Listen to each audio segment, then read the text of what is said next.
right? So very important. Yeah, so this is 3:04. Probably we'll just give them 5 more minutes. Okay, cool. Yeah, before we start. So you guys should keep on programming. Even those you think that are good, they still program every day. Like I Yeah, program almost every day. I push to code to GitHub almost every day. yeah, yeah, That's the only way you can actually get good at programming. yeah. Yeah. Consistency is just the stuff here, right? Yes, yes. Now don't be discouraged. Oh. I know because some people be like, this coding thing, as if it's not for me. Oh. Why is it there? Yeah, yeah, yeah. That's the feeling sometimes. Right? Yeah. You tend to get such feelings at times, but that shouldn't deter you. It's normal. Yeah, everybody Yeah, gets it. Yes, it's normal. So even we too sometimes, like then we hit something that is more than what we know, be like, God, this programming thing. Just don't go live and go farm, go carry whole farm. but the ability for you to still push and do it and then see yourself achieving it gives you that joy that you want to do more. That's Yeah, how, on a personal ground, that's how I feel. you feel So, yeah, exactly. yeah, In fact, I will agree with that actually. I yeah. will agree with that. Yeah. So that's good. So is Welcome, it, boss. thank you. Thank you. Hi. So is anybody facing any challenge whatsoever? Okay, me, I would actually speak for myself. I think that exemption handling Yes. for try, catch, and finally, Yes. I think we would, if we appreciate if you still go through it and maybe give us an elaborate example of how to do it, Do it. because I noticed that that last class when you Yeah. did that particular thing, we Yeah. didn't get an error from the try that we were trying to do. To do. Yeah. So yes, so if we can have an example whereby we can get an error, then we'll catch the error, print the message, and then still try to do the finally. It will give us more elaborate example on how it actually works. Because Works. when we were trying the quiz, I think that was one of the questions that was a bit not clear because we don't have elaborate. And then even if you go to some documentations, I think Yeah. they are very advanced for us at Yeah. this stage. Yeah. So if you can do it, I would really appreciate. Okay. Oh, Yeah, no, no, no problem. I yeah. will, I will see what I can do. All right. Okay. Yeah. Yes. Actually, it's true. The example that I gave in the practice question, Yeah. this thing will not throw an error, right? Yes. Yes. Yeah. I was supposed to correct it with something that would throw an error, but then unfortunately I forgot to Yeah. put that. Yes, but no problem. No problem. All We'll see right. what we can do concerning that. Okay. Yes. All right. So apart from Jethro, is there any other person? Welcome, John. Welcome, Rufai. So is there any other person having any issue? Yeah. I have the same issue with just two also. The Oh, exception handling. Yeah. oh, okay, exceptions. I All right. even I even asked in the morning, but the explanation he gave, like, I didn't really understand like that. Yeah. Like The that. explanation he gave. Okay. Oh, no problem. So any other Eniola, John, Ruben, it's as if you guys are gurus. No problem. So let's see. Once we are able to finish today's class, right? We will look at the exception once again. But if we are unable to look at it today, then probably on Thursday or on Friday. I think Friday or Saturday we normally do dev hour, right? So let's see. Although let's see, because probably we'll be working on our first project. If not today, then on Thursday. Yeah, we'll work on our first project. That's from scratch. from beginning down to the end. Although it's not like a big project per se, but at least something that we kind of give you a self-confidence that okay, so this is how you can actually put everything together. What we are doing is like we are carrying block, we are carrying cement. We are teaching you that okay, this is block. Oh, okay, this is 9 inch for foundation. Okay, this is 6 inch for the building. Okay, this is cement for combining the two of them. Okay, these graphics and graphs for the foundation and all of that. All right.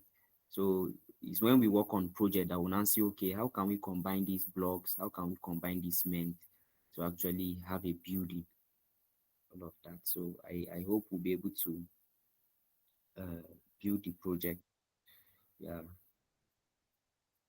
All right. So I think it's time already. We can start now. So just I'm coming. Let me share my screen. Right.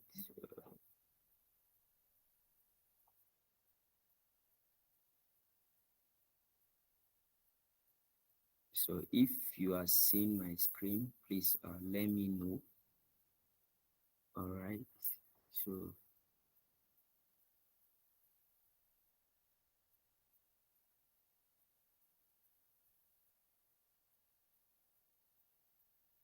don't mind me. Today I know that you look at my operating system like it's different. Yeah. So today I'm actually using Linux. Other days I was using Windows. Okay. So let's see. So, sir, is there any particular operating system that is more convenient with programming stuffs? Because I know that some people have been telling me to uninstall the particular software that I'm using because of its compatibility with some stuff. So, Okay. is there a particular one advisable that we should have? Have. Okay. It depends. All right. It depends. Like me, when it comes to programming, I always do all my programming on my Linux. And this is the Linux now you are seeing. So if you look at it, it's looking more like a MacBook. It's just that I customize it to look like a MacBook, but it's not a MacBook, it's a Linux. All right. So I feel coding is easier on a Linux and all of that. So my Windows, I just use it for other normal day-to-day activity.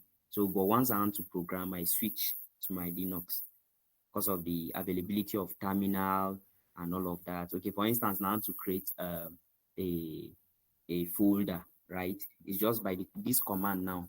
I've created a folder already, and then with this command, I'm inside the folder already, and then with this one now, I can just create a readme, and then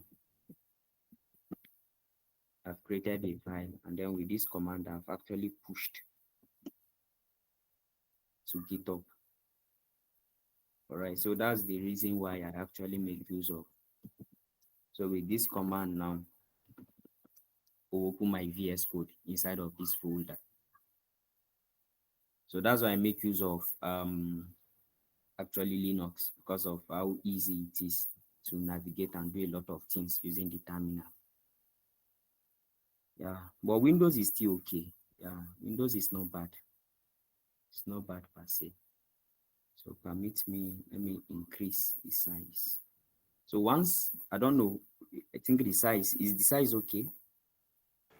Yeah, it's cool. Okay, okay. So why today we are switching to VS Code is simply because from now henceforth, we are going to be writing HTML, CSS, and JavaScript.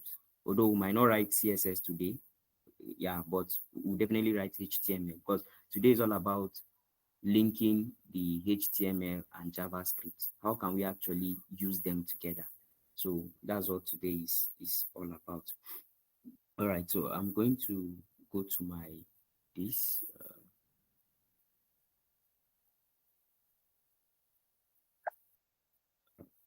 this thing.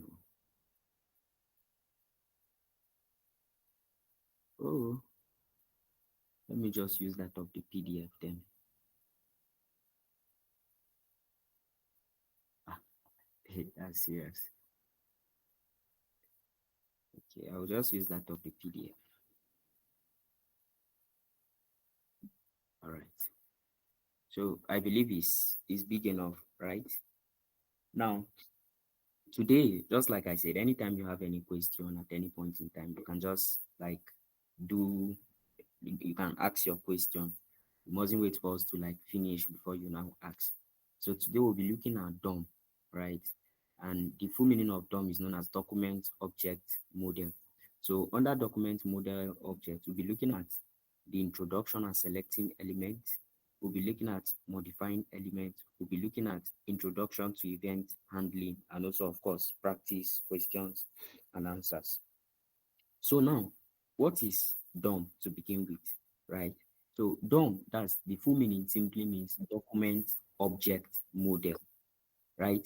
It represents all page content as objects that can be modified.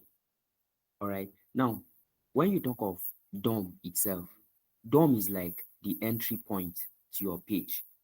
Every other thing can be accessed from your DOM. All right. Now, let me show you an example of what this is. Now, this is a web page. All right. Let me increase the size of my browser. Now, this is a web page. Now, what I'm going to do is that I'm going to right click. You can use either Chrome or Brave. Yeah, you can do the same thing. You right click and then you see inspect. So come to inspect, right? And then I'm going to increase this one. Now, if you look at what is happening here, let me close this. Now, I believe we are all familiar with this. We are all familiar with this, right? Where you have your doc type HTML, you have your HTML tag, of course, opening tag and closing tag. Inside HTML tag, you now have your head and you now have your body tag. Now, inside head tag, you have things like your title, all right, things like your style and all of that. So now, if you look at this, everything here is what is known as DOM. This is the representation of DOM. Everything here, right, is the representation of your DOM. As I call it, document object model. Now, why they name it document object model is that everything on this page is here. Every single thing. Now, if I want to get this one, it's just for me to come and click here. You can see it here. This is it. All right. If I want to get this one, I'll just simply come here, tap on this, come here, click on this. Now, this is it. If I want to get this button here, it's just for me to come here, tap on this, and then this is it. So every single thing, every single element here is referred to as object. All of them are called object. This button is an object. This profile picture you are seeing here is an object. This icon, this search icon here is an object. This name and this repository is an object. So everything here is an object, right? So that is what this one is all about, right? So now, key concept in DOM. Let's look at the most important things inside your DOM. So we have document, which is the root object of the DOM, representing the entire HTML document. So put it at the back of your mind that when you say document, it's just like your Microsoft Word, right? You know, if you open your Microsoft Word and you create you call it document. Inside that document, you can have your heading, you can have other write-ups, you can have your paragraph, you can have tables, you can have shapes and all of that. So the whole thing, by the time you save it now, that particular thing is called a document. So it's the same thing that with this too. So by the time you create an HTML, let's say we are here and then we create a file called index.html. All right. Now, this index.html as it is what is called a document. So now, element, they say a node in the DOM tree representing an HTML element. So, you know, once you create an HTML file like this, which is also known as document, the first thing you do is you come and create, So the first thing you do is that you come and create your HTML template, right? Now you can see here, we have our HTML tag, which is extremely important. This one too is extremely important to show that the document type is actually HTML. Now, everything must be inside of your HTML tag, right? And then your HTML tag, the two most important things inside of them are your head tag and then, of course, your body tag. All right? So, your head tag and your body tag. Now, looking at what we have here, inside your head tag, of course, you have other metadata and the rest. Then you have your title. Then here too, inside your body, inside your body, that's when you can now start writing your H1, maybe hello world, your paragraph. All right. You can say, I love JavaScript. So now let's check something, right? This one here is a node. Look at element, right? Element. So when you hear node, it's actually element. An element is a node, all right? But a node is not always an element. Do you get it? Now, I will explain what I mean by that. Now, if you look at here, this is an element, H1. This is an element, paragraph, all right? This body, this head. So, body now, as it is a node on its own. Head here is a node on its own. Paragraph here is a node on its own. This header tag too, open and close, is a node on its own. This HTML too is also a node. All right. So let's see. It's a node, a generic term for any object in the DOM tree. Are you seeing it? Including elements, attributes, and text. Now, every single object is called a node. So put it at the back of your mind.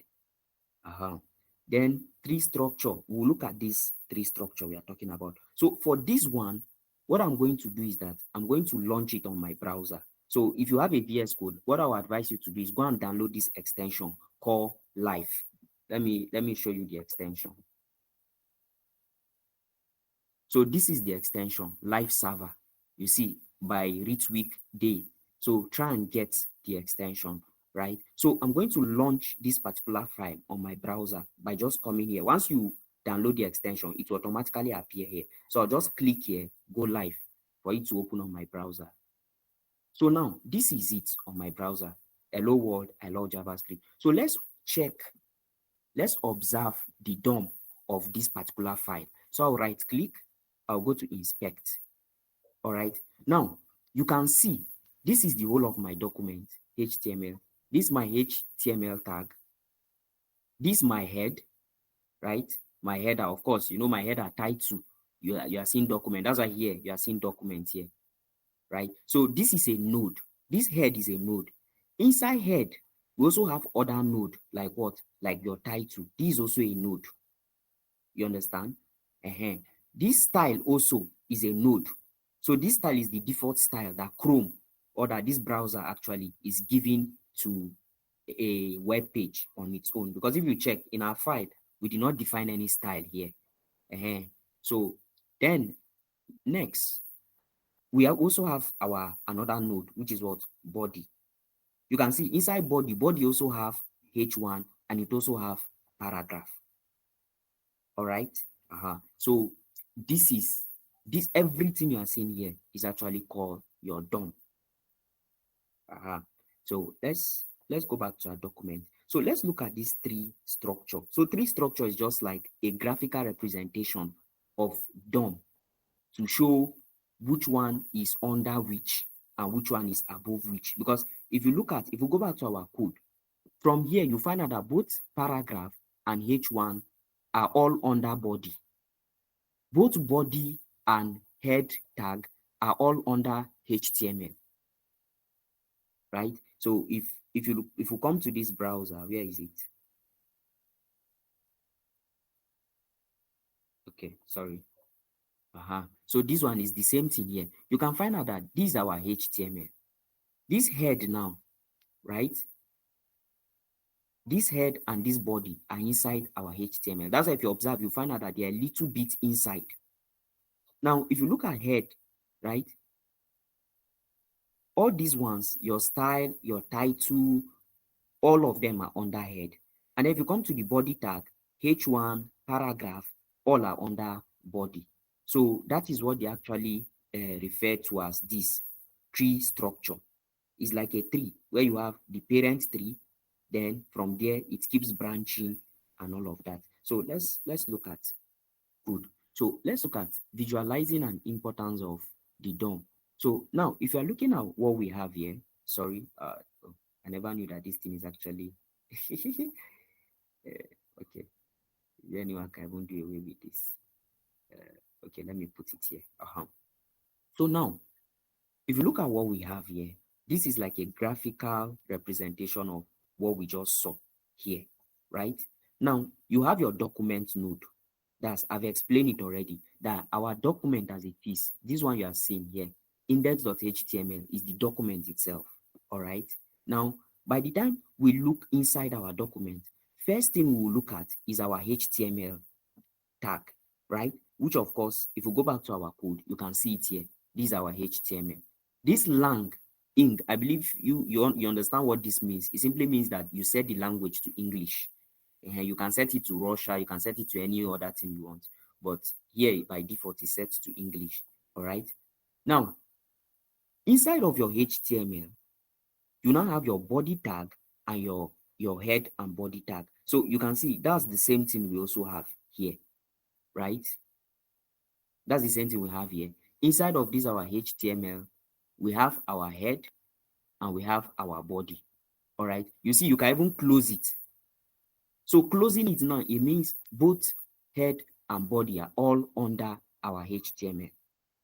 All right. So coming back to this, you can now see that this head now is called element node. Even this body is called element node. Even this HTML is called element node. Why? Because all of them are elements. HTML is an element. Head is an element. Body is an element. Title too here is an element. So you can see under head, you have title tag, and then under title, you have my page. More like we come here, all right, where's our code? Here, this is title, and then inside our title, we put document. So this title now is under head, and then this document is a text that we put inside of title. So this document becomes a text node, all right? So we can even change to say text node. So by the time we save, of course, it will change here. You can see text node. All right. So that's what they are saying here. So now this. Sorry, sir. Okay. So now to just understand what you just said previously, it means you said all elements are nodes, but not all nodes are elements. So exactly. This text node now is it cannot be an element, but it is a node. But it is a node. Okay. Good. Exactly. So that's it. This text now is a text node. Is a node too. All right. But then a text node. So now if you look at this one, you remember your ID, your class, all those ones are also node. But then those ones are called attribute node because they're actually attributes. All right. So there's nothing, the only thing, like there's nothing difficult here. It's just for you to know what you are dealing with and then add node to it. If you are dealing with an attribute in the DOM, that attribute becomes an attribute node.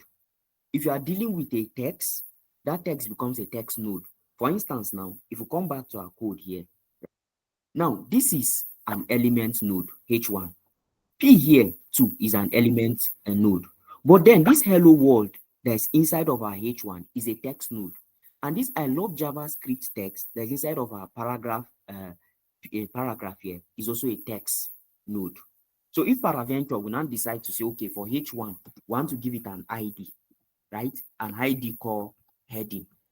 Now, this ID, which in this case is called an attribute, we can even decide to add class. Maybe we'll say class, all right? And then, now, both this class is an attribute node. This ID too is an attribute node. So that is what this one is.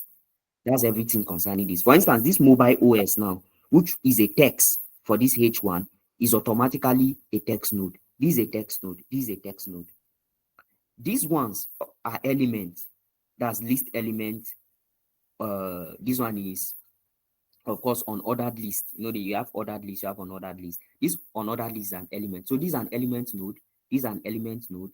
This is an element node. But this one being an attribute is an attribute node. So that is how the whole DOM it is. So you see, visualizing the DOM gives us a clearer view of its structure, which helps us understand better on how to work with document object model. Why is the DOM important? Now, why the DOM is important is that everything you'll be doing with JavaScript is all about changing, removing, adding on your page. So for you to be able to change anything, you have to first know how to select that thing. And for you to be able to change anything, you have to know how to select it. For you to remove anything, you have to know how to get to that thing. And for you to add something, you have to know how to get to where you are adding it. Okay, let's say for instance, we want to use JavaScript. You can see here, we have two lists under this unordered list. What if we want to add a third list here? How are we going to go about it? That means we have to first find a way to target this unordered list node, all right? Then after targeting this unordered list node, we can now do what? We can now go ahead and now add the third list. You understand? So don't worry, we'll look at it practical. I know this one is plenty story. Even me, I don't like plenty story sometimes, but just that story is necessary for understanding. So now, is there any question concerning this DOM? What are they calling it? This visualizing DOM, or what we've done so far. So are there any question?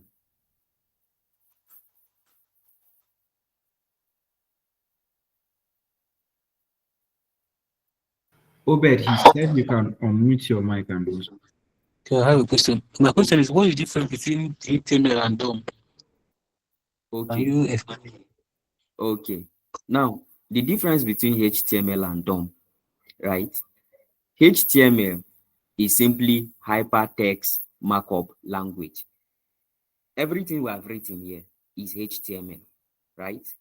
But then when you talk of DOM, just like they say, document object model, is a situation where we are trying to assess each of these, our HTML code, not from our text editor, but from the browser itself.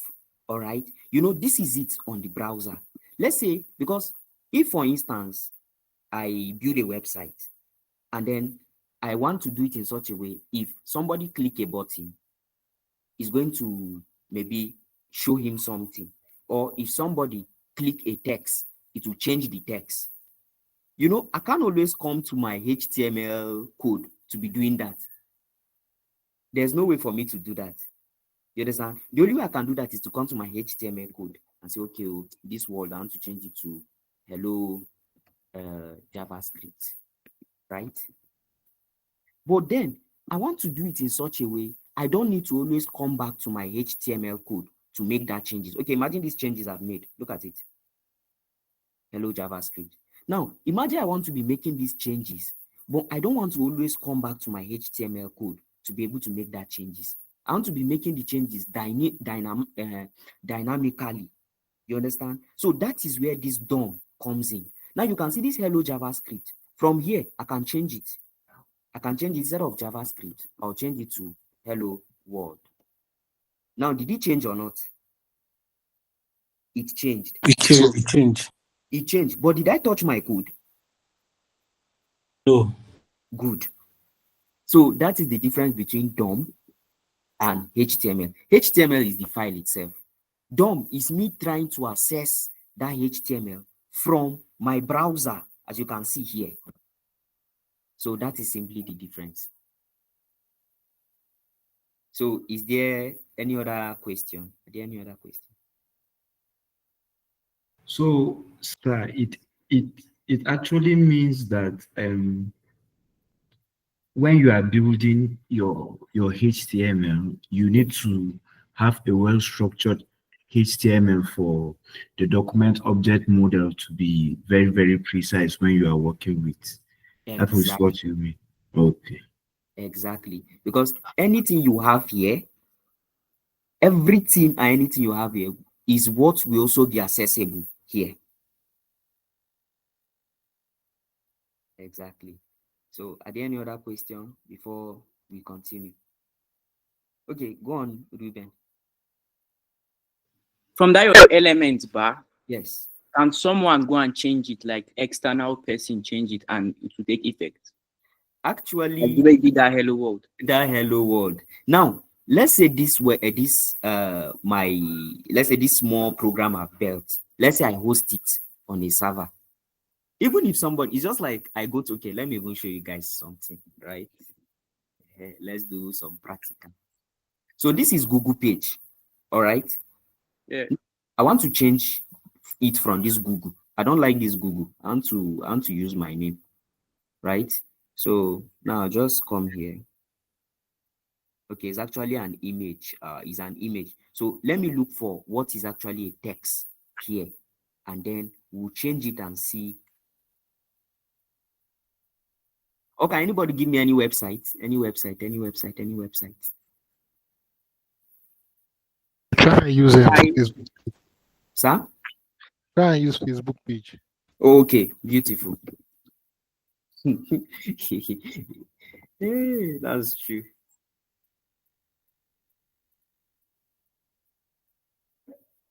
So I hope my Facebook login.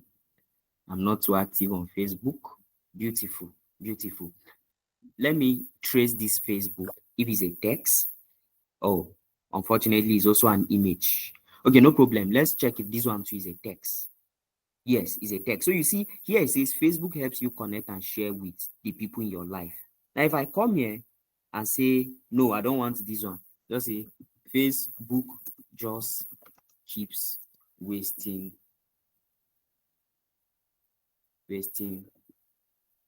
let's say wasting people's time, right? Wasting people's time. Now, you can see that it's changed here, all right? But what I've done here is just to make changes to the version of Facebook that is on my system, on this my browser. Now, if I should go back to another and open Facebook again, you see that, look at, there's nothing that have changed. And if I should come back here and then refresh, it will go back to the original one. So it means that any changes I'm making here, even if I build a website and then you enter it and make changes, you're only making changes to the version that is on your browser currently. You are not making changes to the actual code. Once you refresh it, it will always go back and fetch back the original information that is there from the main application. So does that answer your question? Yes. Thank you. Okay, you're welcome. So now let's look at, now just like I said, before we even talk of making changes to any element, we have to select the element. All right. Now, selecting elements in the DOM. Okay, let me read this. For us to be able to make any changes to our HTML element in HTML document, we have to first of all be able to select the element we want to make changes to before we will be able to implement our change. For this, we have the following ways of selecting elements in the DOM. So number one, we have document.getElementById. We have document.getElementByClassName. We have document.getElementByTagName, and we have document.querySelector, and then document.querySelectorAll. So we'll look at this one after the other. All right. So if you observe, what is common between all the method of selection? What is common between all of them? They are attributes. Okay. Yes. Now look at the syntax A for document. document. So you find out that all of them have document. Why? That is why they name it DOM, document object model. So the document is always the entry point. Why? Because this one you are seeing here, everything you are seeing here is actually the document. So by you saying document, it means you are taking consideration of everything inside of your HTML. So by the time you now come and say, for instance, for this one now, by the time you say, okay, let's even go to the next one. By the time you now say, okay, get element by ID. So you are trying to now tell the documents that, yes, so from you, I want to get a particular ID from you. And of course, if you remember your HTML class, you find out that ID is unique. You can't use the same ID for two different elements. Am I right? If I'm wrong, you should tell me. It has been long I did. I touched HTML. All right. No. So ID is unique. Understand? So now let's see. The document.getElementById returns a single element with the specified ID attribute. Now, the reason why it will always return a single element is because, like, ID in itself is supposed to always be unique. So since ID is unique, it means in the whole of your HTML, you always have one particular ID. So that's why this getElementById will always return just a single this. So they say the ID attribute must be unique within the document. Are you seeing it? It must be unique. Next, it returns null if no element with the specified ID is found. So do you remember when we did null type, when we were doing data type last week, that we talked about null? So you can see. So that's why you see I actually touched null.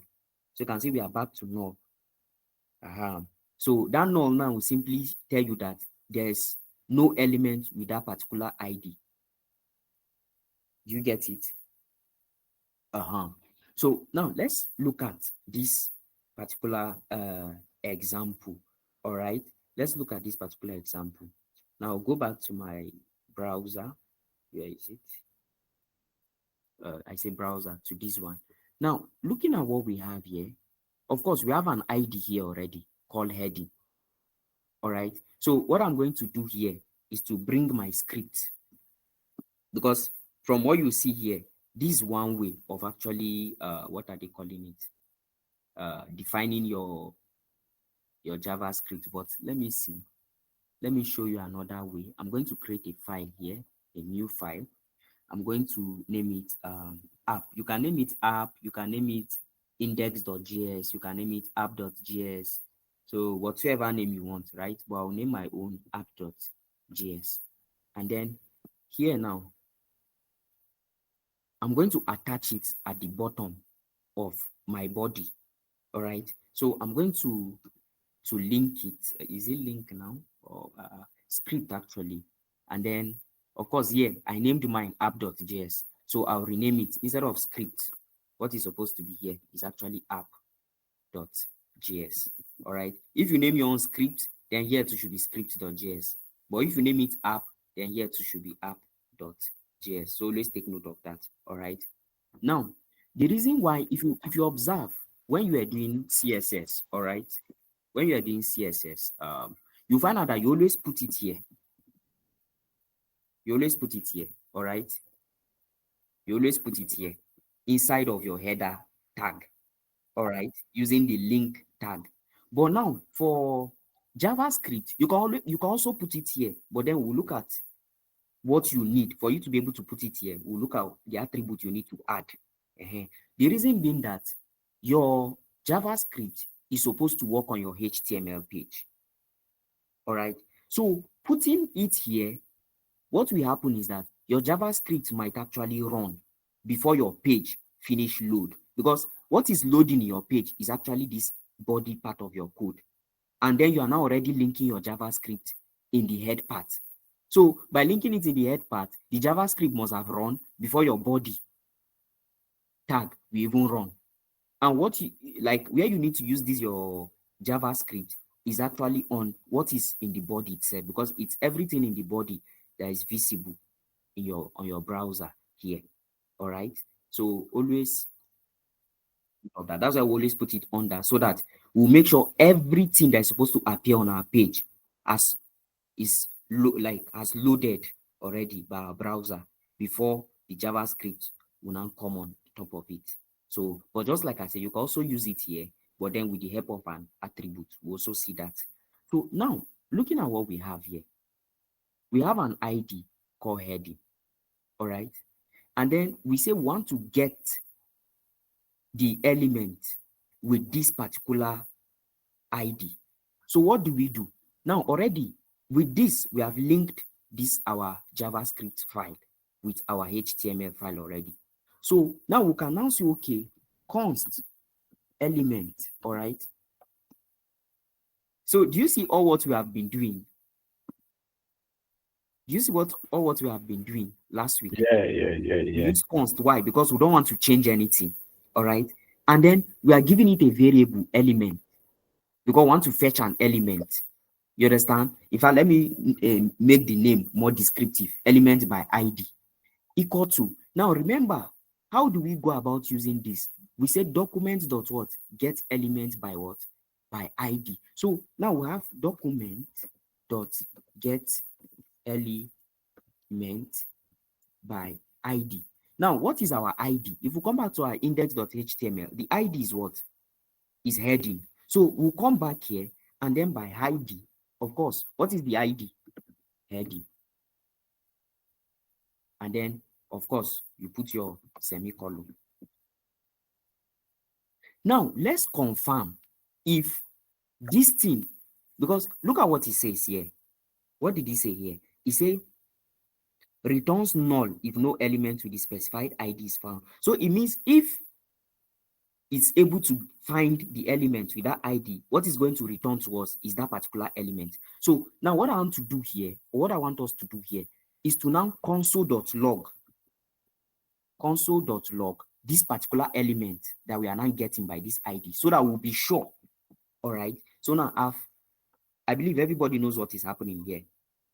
Declare a variable called element by ID using const, and then we use the document.getElementById method, passing in the ID. What is the ID?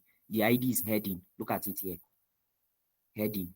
And then now it means that by this one, we don't have gotten the element that has this particular ID. I saved it in this variable called element_by_id. And then here we are simply console logging it. Now, unlike run.js, run.js, if you just put console log, it will show you directly. How can we actually get this particular console log? So this is where this comes in now. All right. Now, what we are going to do here, now you see console, here is element. All right. Why here is console? So you come to your console. Now, did he return it or not? It did. It did. Now, to be sure, you find out that look at what they are saying, app.js, column 3. So what they are telling you here is that's where this particular thing is happening. Where is it happening? Inside app.js, line 3. So let's go back to our code. Now, these are app.js. Is the console.log, is it in line 3 or not? Is in line 3. Now, to even be sure that this is what is actually showing, we can decide to add, we can say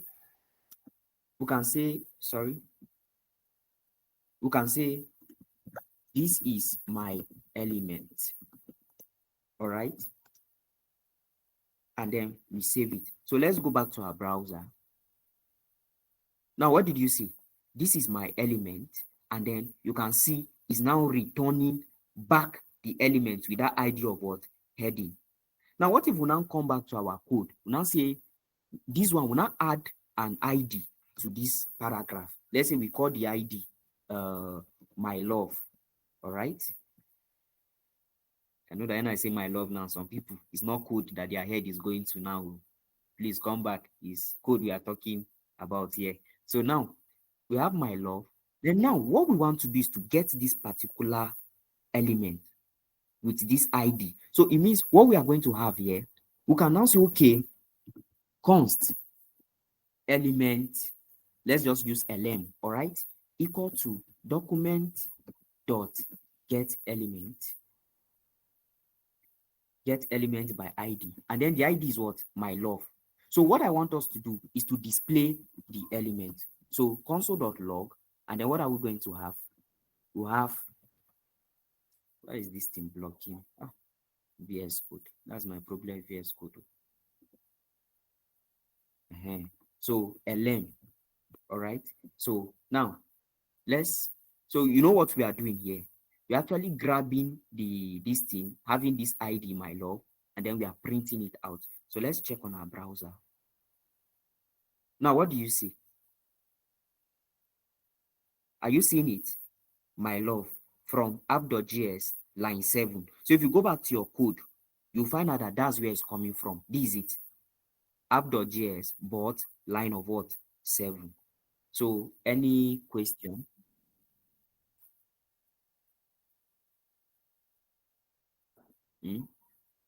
So are there any question before we go on? All right. So we are all good. So that's to get element by ID. Now, the next one is to get element by class name. All right. So of course, ID, class name. So let's get back to our code. Now, of course, there's no difference. The difference is that this one makes use of the class name, while the other one makes use of ID. Now, if you remember, you find out that you can have like the same class name for more than one element. True or false?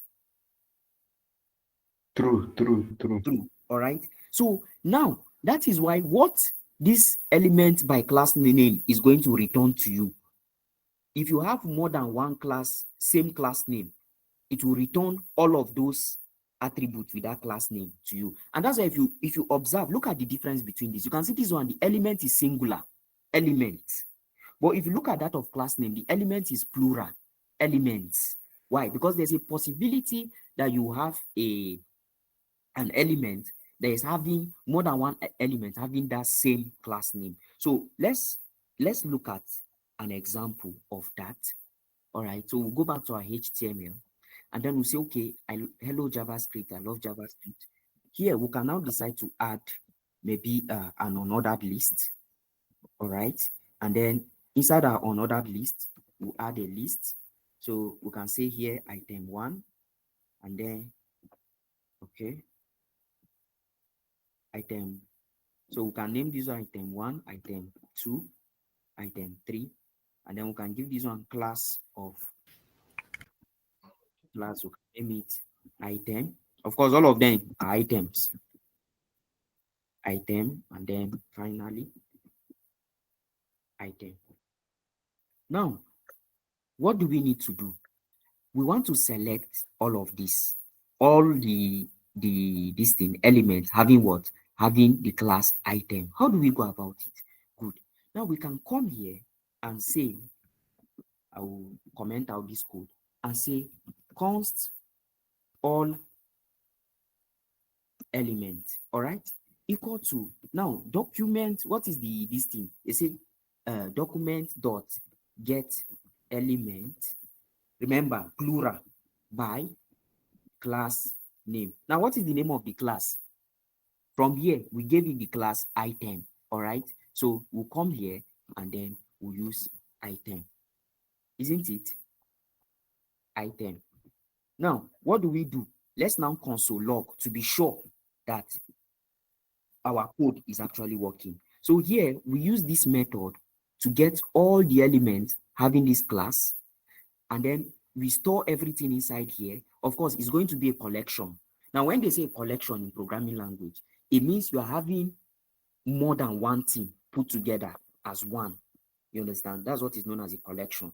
So we'll look at more of it next week, because next week we are going to cover arrays. So you look at what it means, what a collection means. Even your string is a collection.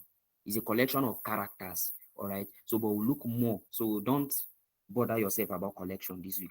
Just bother yourself about DOM. So now let's check our browser.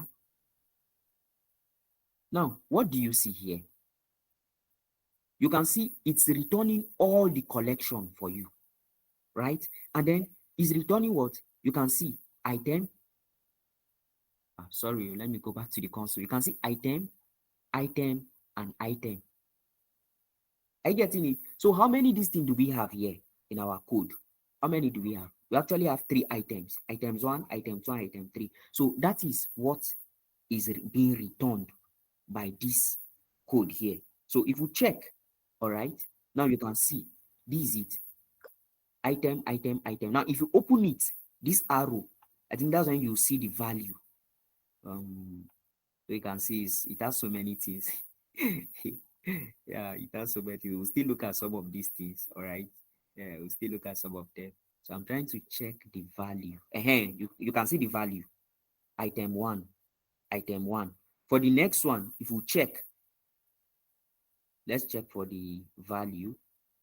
You can see item 2, right? So if we check the next one, so let's look at, no, it seems we've passed inner. You can see item 3. All right, so that is what this particular one does. It returns a collection of everything having that particular class name. Now, what if in a situation where you're having just one thing having that class name? Let's say all these ones are having item, let's say 1, 1. It's only this one that is having item. It's still going to return just this particular one, but it will still return it in terms of a collection. All right, so let's check. Now you can see, you see it's even telling you HTML collection. So even if it's just one element, it will still return it in form of a collection. Do we get it? So that is how it's been designed. That's how it's designed to handle this particular kind of selection. So are there any questions?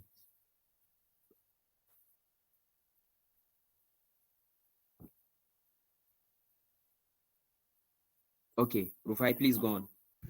Sorry, can you please do a recap of document.getElementsById? Please, I want to pray, please. Okay, no problem. But what about for this class name? Did you understand for class name? Yes. Okay, beautiful. Now, getElementById, just like I said, all right, getElementById is, it looks for a unique ID in your HTML. Now, in a situation where, let me say, although we'll practicalize it, right? But then what it does is to look for a single ID, an element with a particular ID in your HTML code. And once it gets that ID, it will now return back that element with that ID. So let's go back to our code. Now, let's say for this, our code, all right, I decide to add another, instead of H1, I add another H2. Let's say I added H2, all right? And then I say H2 is, this is my love. And then I have ID. Let's say ID of, I give it an ID of, no, I already have, okay, yes, let's even do it this way. Now if you observe, you can observe that two things have ID, the same ID, H2 and paragraph. But ordinarily, the law of ID says your ID should be unique for every element. Now, the way getElementById is structured, or the way it's designed, is that it will always return the first ID it finds, the element, that's the first element, that particular ID, the first element it sees with that ID, that's the element it's going to return. So if we come back to the code for our getElementsById, which is this code here, let me uncomment it. All right, so now we created a variable called elementsById, and then we used the method that says document.getElementById. Now the name of the ID, what is the name of this ID we want to get? The name is my love. So I'll simply come here and change the ID here to my love. Make sure it's exactly the same spelling. If peradventure I go and use capital letter M here, whereas here is having small letter m, it's going to be an issue. So I have to name it exactly the way it is in this my HTML code, right? And then what I'm doing here is I'm console logging this particular element here, because anytime you call this, it's going to return the element having that ID. So, and this is it here where I'm displaying it. All right, so I'm going to save my code and then go to my browser. Now, under my browser, you know, I told you that once you open your browser from here, once you open it, you click here to start the server. Then you right click to, once you right click, whether it's in Chrome or Firefox, whatever browser, it always have this. You just right click somewhere on the page, you see inspect. Go to inspect. Then under inspect, you see, you come to console log. Now, everything you see under, everything you are console logging inside your JavaScript file, we always come to this part of your browser. this console log part. Now, if you look at it here, you can see it as console log, what we have here. What do we have in our console log? We say, this is my element, and then the element itself. So this is my element. All right, look at it. This is my element. And then what is it returning? Is returning this. Okay, this is my love.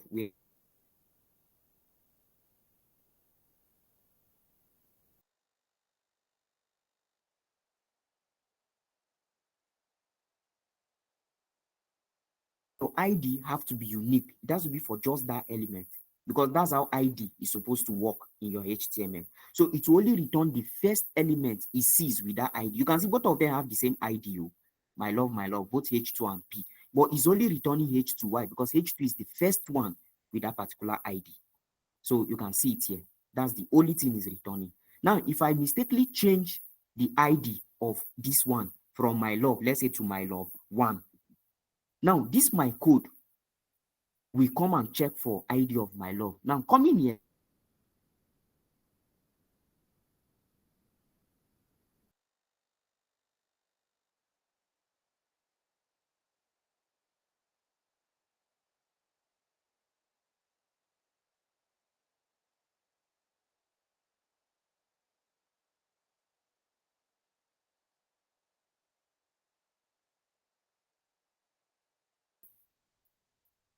hey, hope the person that asked the question is still on the call. Okay, all right. So I guess we can continue now, right? So we've talked about class name. So does anybody have any question concerning or under this Yeah, class? Okay, sir. please. Yeah. Yes. So the for a particular element, for example, um that P have a class, and then we can decide to give P again. Yes, P have a Yes. class.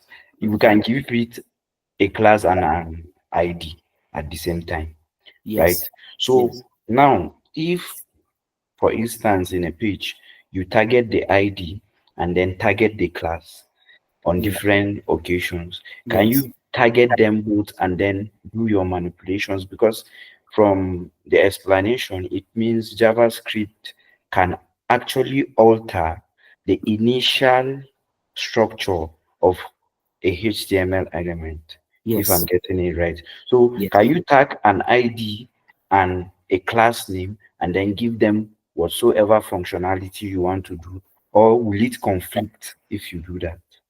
Okay. It will not conflict. You can always like select both using an ID as well as using a class. All right, you can always do that. But just know that if, let's say I select an ID, I make a change, and now select a class and make a change. The most recent change will be the one that will reflect on the page. If it's the one I selected using ID, that is the most recent change I made, that will be what will be reflecting. If it's the one with the class, that will be what I'll be seeing. You understand? It's not like, CSS has hierarchy where a ID is greater than class. So any style you apply to the ID, if you apply it to the style, if you come and reapply to the style, that of the I say style, sorry, that of you reapply to the class, that of the class might not work due to the hierarchy. The one on the ID might overshadow the class. I don't know if that's correct. Please, like, you guys should confirm, because I told you it has been long I wrote anything HTML and CSS. Okay, so but JavaScript is not like that. It's the most recent, whether you are selecting with class, whether you are selecting with ID, is the most recent changes you make that select. So does this answer your question? Yes, sir. Yes, sir. Okay, Thank you. you're welcome. So are there any other questions before we continue? All right. So now the next one we have on is get elements by what? By tag.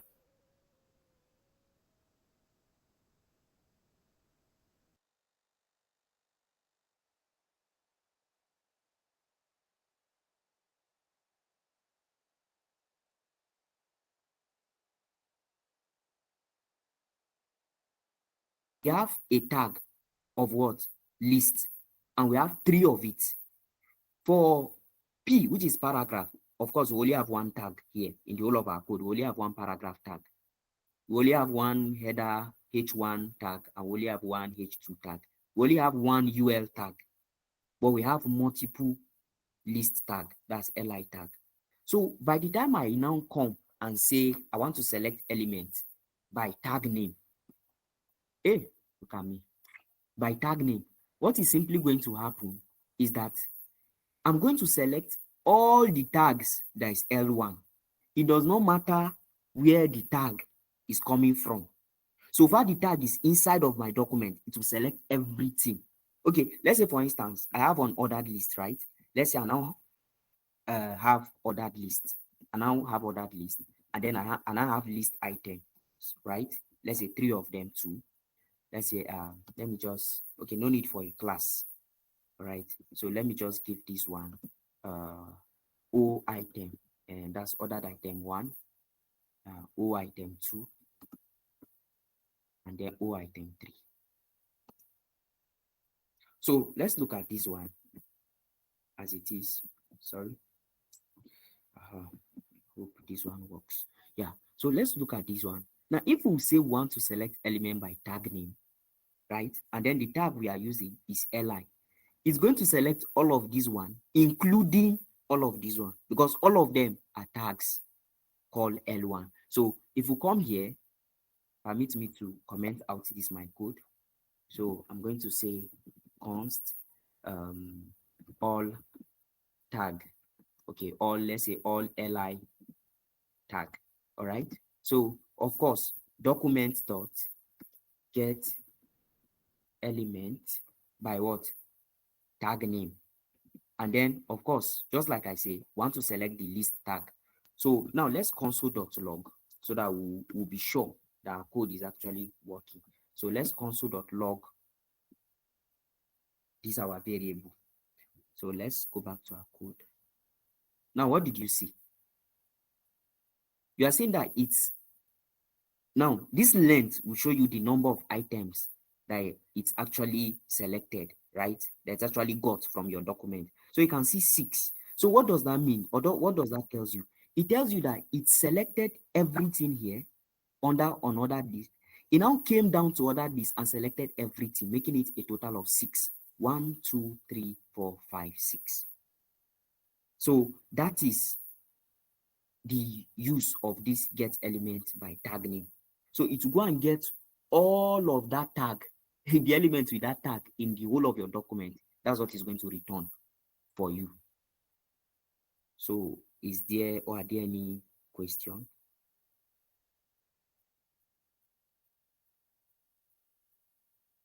So let's even confirm something. All right. So you can see they say the tag name is case insensitive.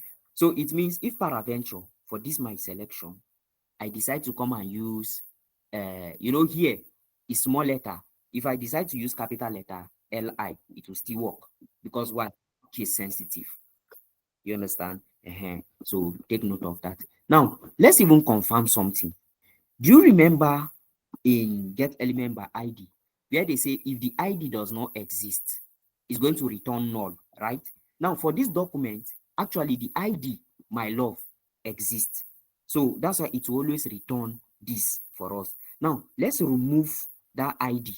Let's change the ID, right? Let's change it to 2 and see what is going to return for us. So let's go back to our browser. Now, what did you see? What is it returning? Is returning? No. Exactly. So take note of that. And that, like, this is not specific for ID. Even class, if there's no class with that particular name, it's still going to return null for you. For tag, it will be very difficult for you to get an HTML. Okay, if that particular tag does not exist, actually, yes. Okay, for instance, let's see, which tag are we not using here? I think we are not using the A tag. Do we have the A tag anywhere? No, we are not having the A tag. So even that of tag, if we decide to give it a particular tag that does not exist, it will likely return null. So let's use this one. Let's experiment with this. So let's give it an A tag. All right. Then let's check our browser. Okay. This one returns an empty collection. You can see the collection is empty. There's nothing there. Returns an empty collection. Yeah. So you can experiment with your code as much as you want. All right. So that's tag name. Now we also have another called querySelector.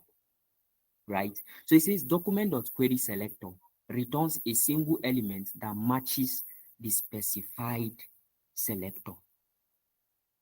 Now, before we proceed, are there any questions so far?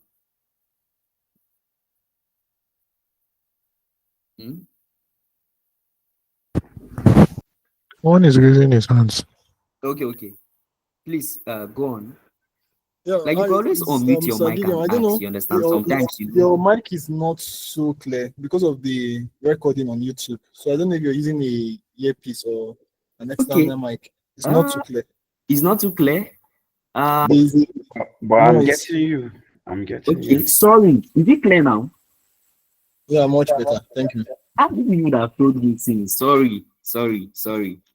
But is it okay now? Hope it's okay. Very much better. Okay. You would have told me since now. Unapele. All right. So are there any questions? We are good. Okay. That's good.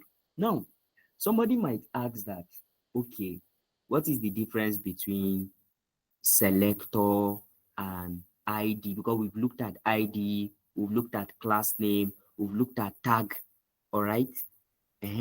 But why is it that we are not talking about querySelector? Now, querySelector is a little bit more advanced than the other two. With querySelector now, I can target a specific element that I want. You understand? I can target a specific element that I want. So let's go back to our code and let's look at what they are even saying for this querySelector, right? So it says uses CSS-selector syntax. So put it at the back of your mind that this querySelector always make use of your CSS-selector syntax. And you know your CSS-selector syntax. You know how to select ID, where you have to use your hash. To select a class, you have to use your full stop. So take note of that. And then returns null if no element matches the selector. So it means this selector, just like ID, will return just a single element to you. And if you have more than one element with that same selector, it means it will always return the first one it gets. So always put that at the back of your mind. So let's go back to our code and experiment with our code, all right, and see what we have. So here we have ID of heading. Here we have ID of my love 1, and here we have ID of my love 2. Now let's assume that this, you can see, right? Both this one, they have the same class. The same class of what? Title. In fact, let me add the class of this one too. Class title. Now let's say we want to select the element that is having the ID of heading and the class of title. All right. How do we go about that? It simply means that our selector, is going to be what? Class. Remember, they say it makes use of what? It makes use of what did they call it? CSS-selector. So now this is what we want to select. Just this, isn't it? Now this one is having an ID of what? Heading. So it means our selector is going to be hash heading. And then it's having a class of what? Title. It means it's going to have dot title. Of course. So now let's try it and see. So let's say const, let's say element, right? What do we say? We say document dot what? Query selector. And then heading, let's say heading dot title. Right? So now this is the selector, which is what? CSS. In CSS, this one signifies an ID, while this one signifies is a class that's .title. So now let's now console.log.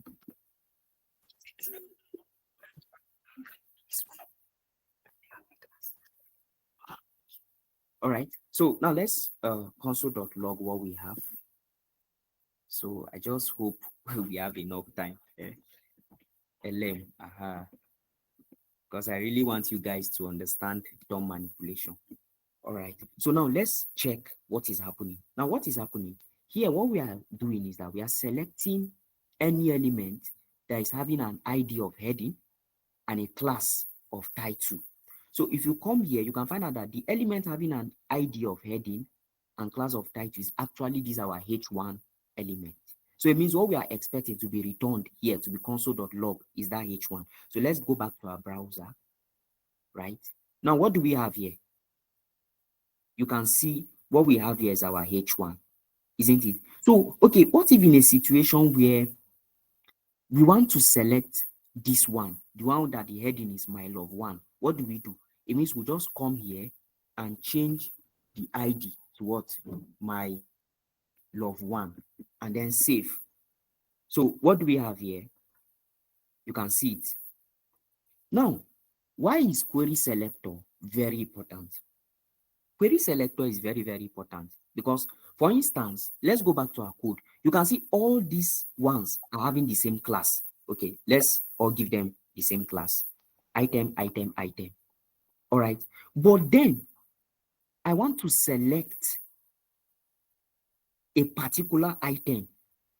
I don't want to just select all the items. I want to just select just a particular item. You understand? How can I go about this? Okay, or let's say, yes, item one, let's say this one is item 2, all right? Item 2. And then let's say this one has a class 2 of item 1. All these ones are just examples. So you can see that these two are having the same item 1, item 1. But what I want to select is the list with the class item 1 and not the paragraph. I'm more interested in the list that is having class of item 1 than the paragraph that is having class of item 1. How can I go about this? Now, if I should just go by just class, if we go back to our code, right? If we just go by class, of course, class, it says item, right? So we'll just use dot item. Is it item 1 we used or just item? Okay, item 1. So we just use item 1. Now, if I save, let's observe our browser. What do we have? So just like I told you, it will always return the first one with that particular class. But this is not what I want. What I want is the list with that class and not the paragraph. But the paragraph is the one appearing first. So the query selector will only choose that one. So how can I solve that issue? Now, this one, what I want to select is the tag that is list. The tag list with class item 1. What I'm going to do is just come and include the tag here in my selection. So what I'm saying here is that please select any list tag that is having a class of item 1. So if I save now and I go back to my browser, now what do you see here? You can see that we have now successfully selected our item instead of the paragraph. So do we get it? So are we good to go? Like, do you understand the concept behind this query selector? All right, beautiful. So Sir, can you also go back to the code? Sorry, okay, please. okay, no problem. Yeah, this is the code. Or is it the HTML? Yes, the HTML. Okay, Now, easy. since we want to target the first li, can we Yes, still give it an attribute? Then in the query selector, call the yes, attribute and then call the class name. yes, we can. Okay, okay, okay. Yes, we can. Exactly. So any other question? All right. Please, I just drop attendance please to the comment section, so you guys should do it to fill it. Okay, okay, thank you, sir. So please, you guys should do up to like fill in the attendance list. All right. Get the attendance list to the comment section. Just copy and repaste it, then pin it. Okay. Okay. So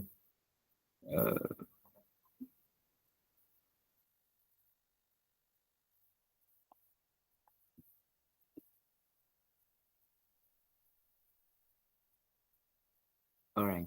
So I think I've pinned it in the chat so everybody or anybody can have access to it. So at least are we clear with query selector? So now let's look at query selector all. Now the difference between query selector and query selector all is that query selector all will return every single element that is having that particular selector. All right, every single element. So if we go back to our code now, in this instance where these two are having the same class, item one, once if we are planning to return all the elements with class item one, it's simply for us, instead of using just ordinary query selector, we just use query selector all, and then we pass in our class, which is what? Dot item. So once we do this, if we go back to our code here is it? You can see here. What is it telling you? It's return. You can see that it's returned two of those elements. The paragraph, you can see the paragraph is having class of my love two, and then also the list item. So take note of that. You can see length. I tell you that this length will always tell you the number of elements is returning. So it's returning both our paragraph element. You can see it by even hovering around it. You can see here. And then secondly is returning our item. So any question on this?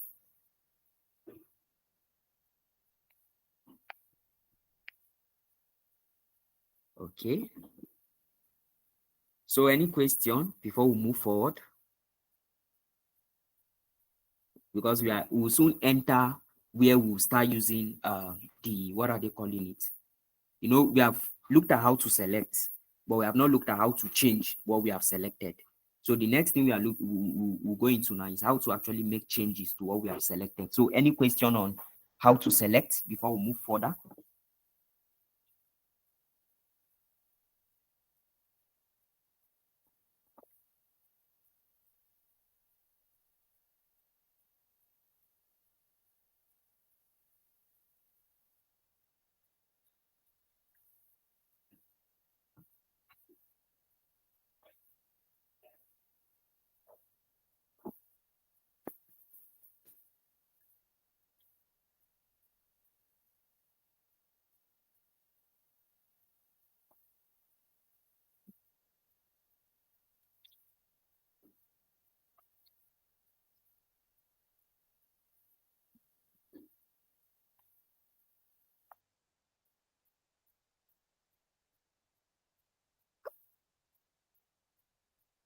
So any question? No question. Beautiful. Means everybody understands. So let's go on.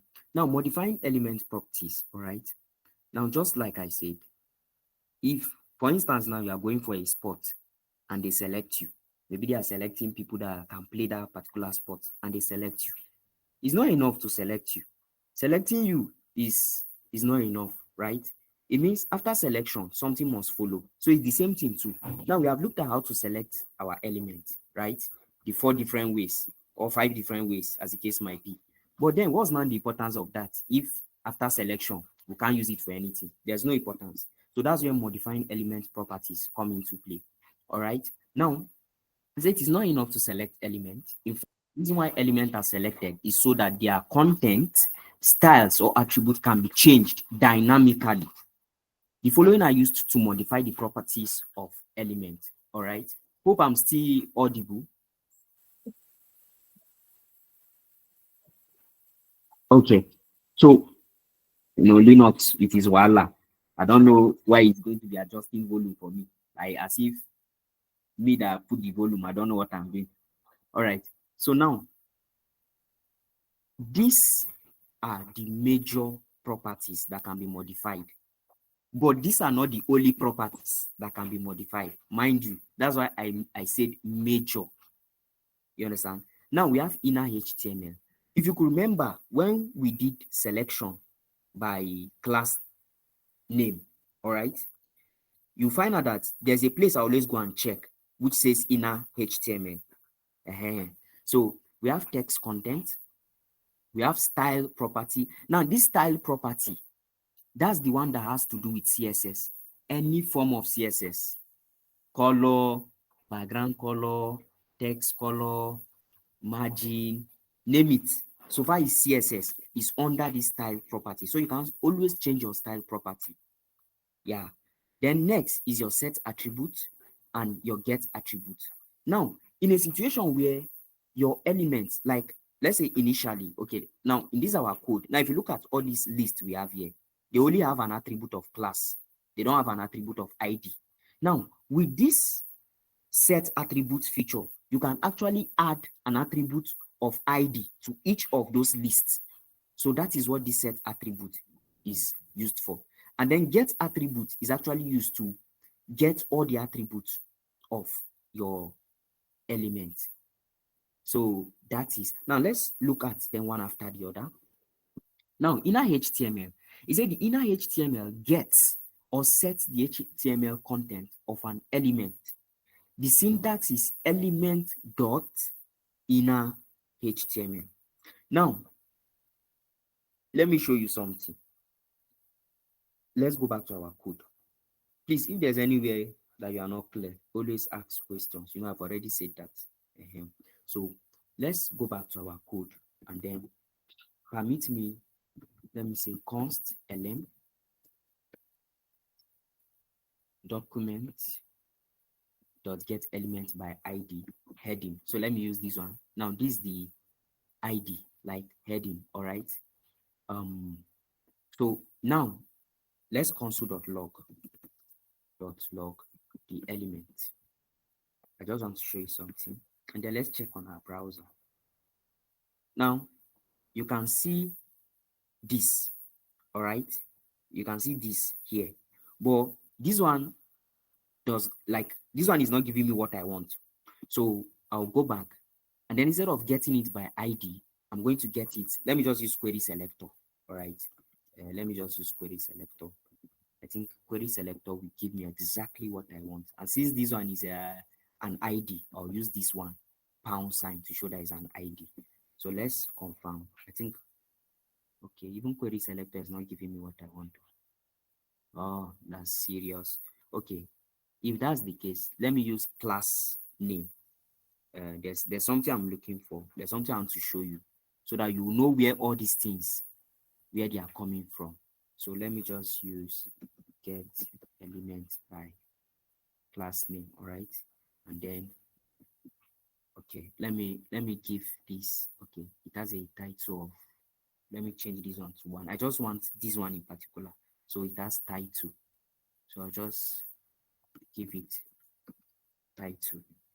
Okay, so let's confirm.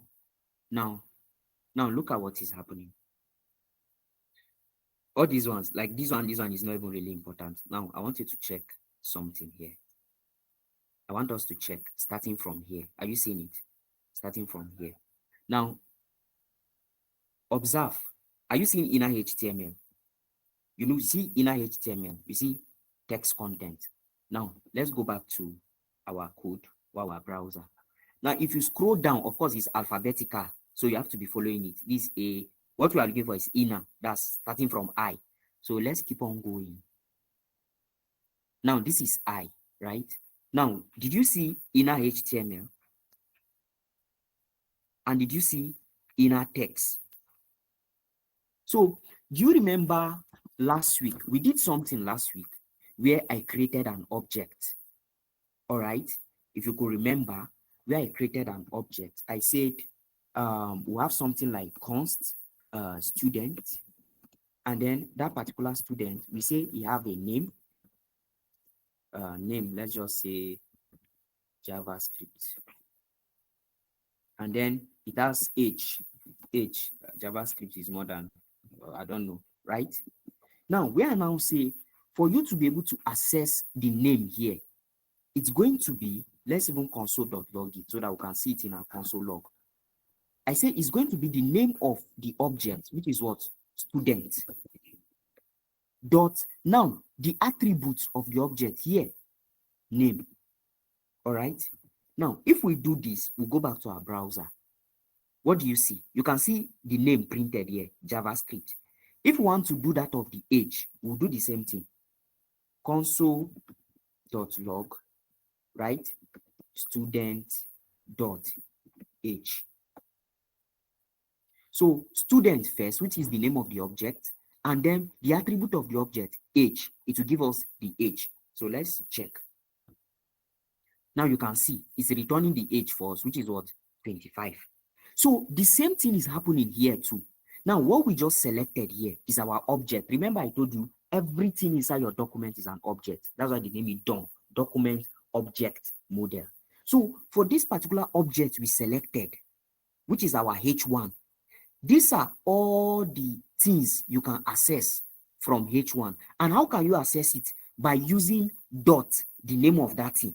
So if I want to access, for instance, I want to access this particular one, this inner HTML, it's just for me to come back to my code, right? Here's my code. Now, here, my code already I've selected the element, which is this LM. But I want to now get this particular property. I want to get this particular property, this inner HTML.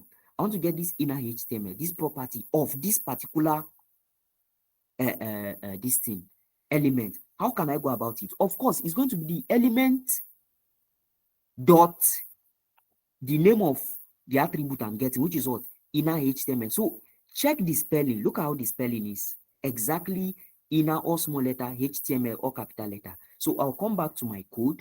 And then instead of just LM, I want to get the inner HTML of the LM. So I'll do inner HTML.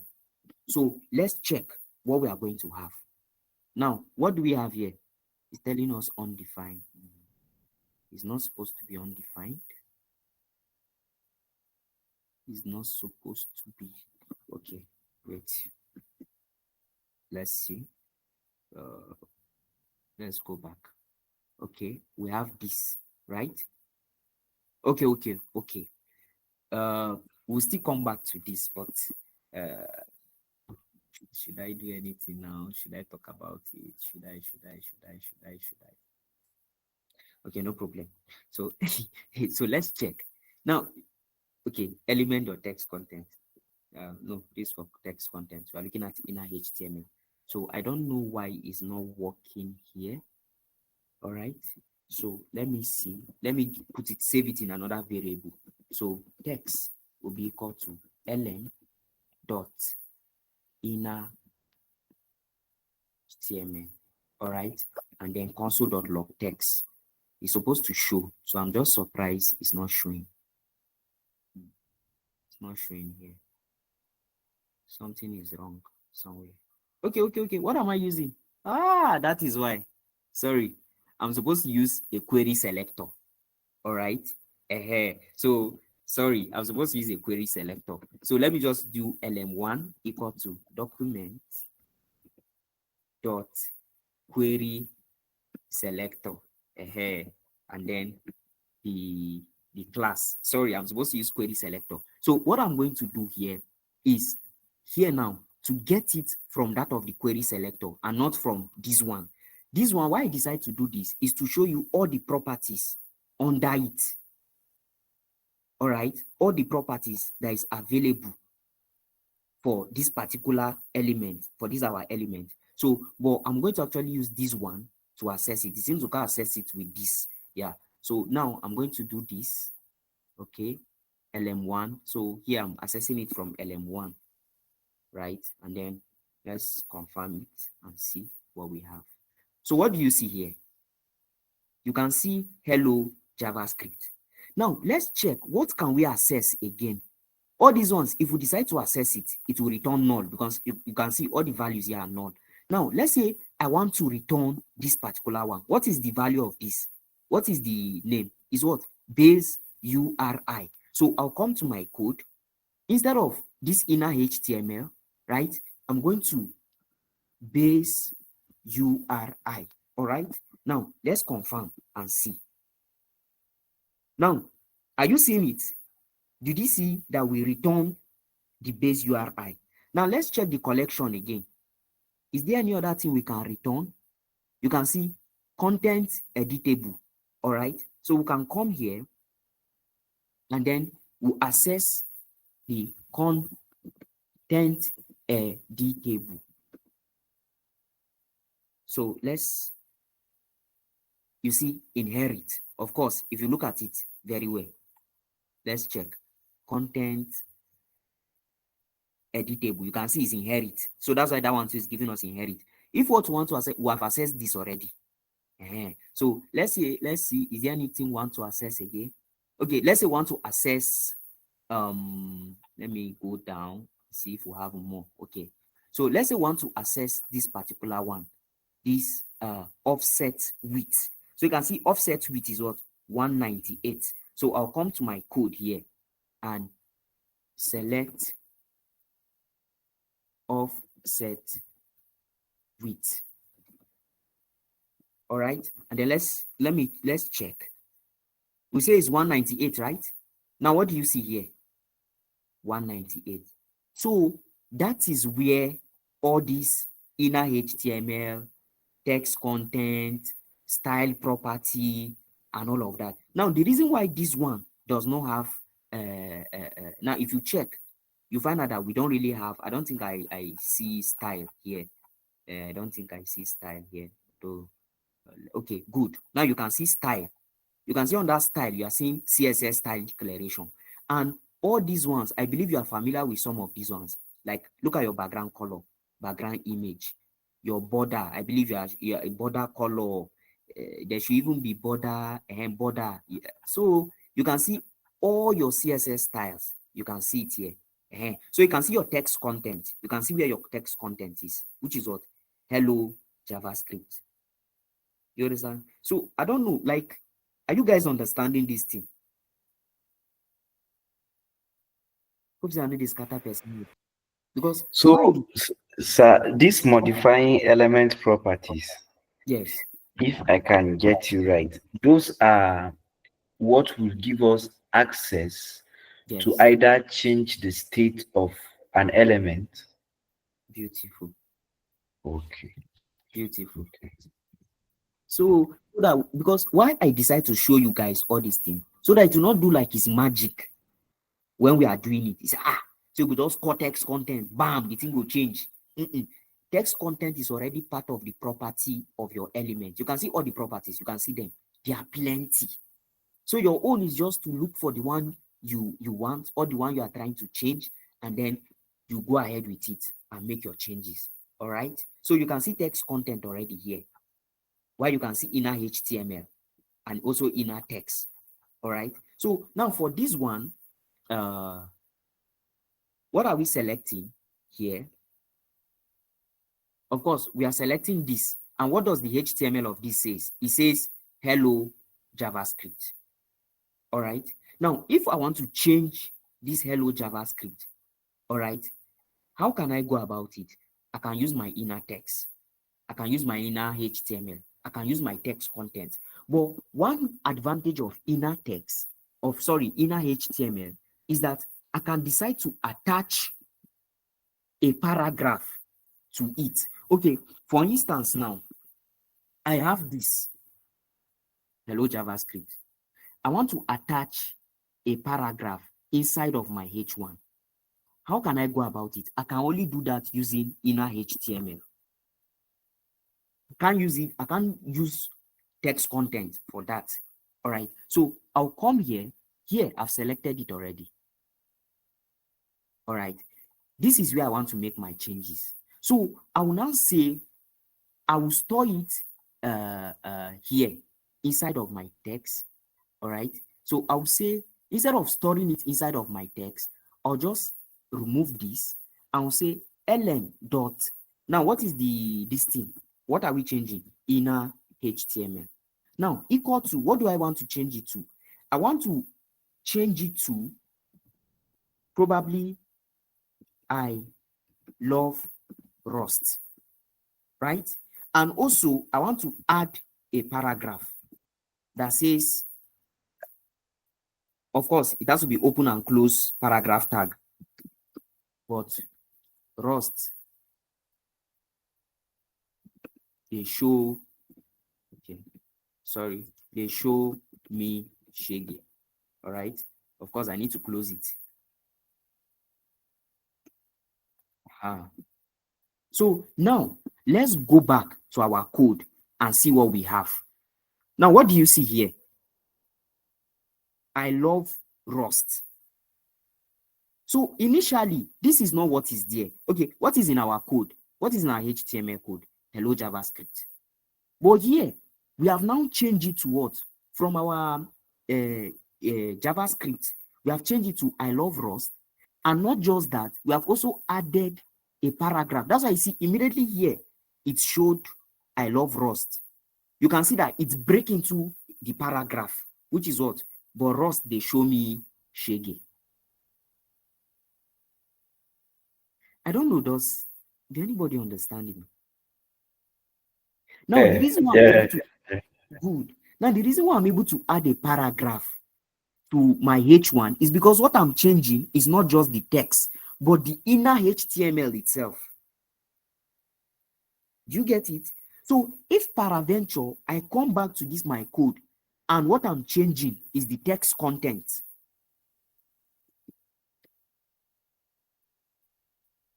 mind you, this but Ross they show me shaggy will not form a paragraph. So let's confirm. Now, did it form a paragraph? No. Why? Is the text itself I'm changing and not the HTML. So that is because sometimes people might look at it that, but inner HTML and text content are doing the same thing now. No, they're actually doing the same thing, but then it depends on what you are doing. If you are adding another tag to what you are changing, the best thing is to go with inner HTML. But if you are not adding any tag to it, then the best thing is to go with your text content. So that is actually the difference between this one you are seeing here, text content, and this one you are seeing here, inner HTML. So any question?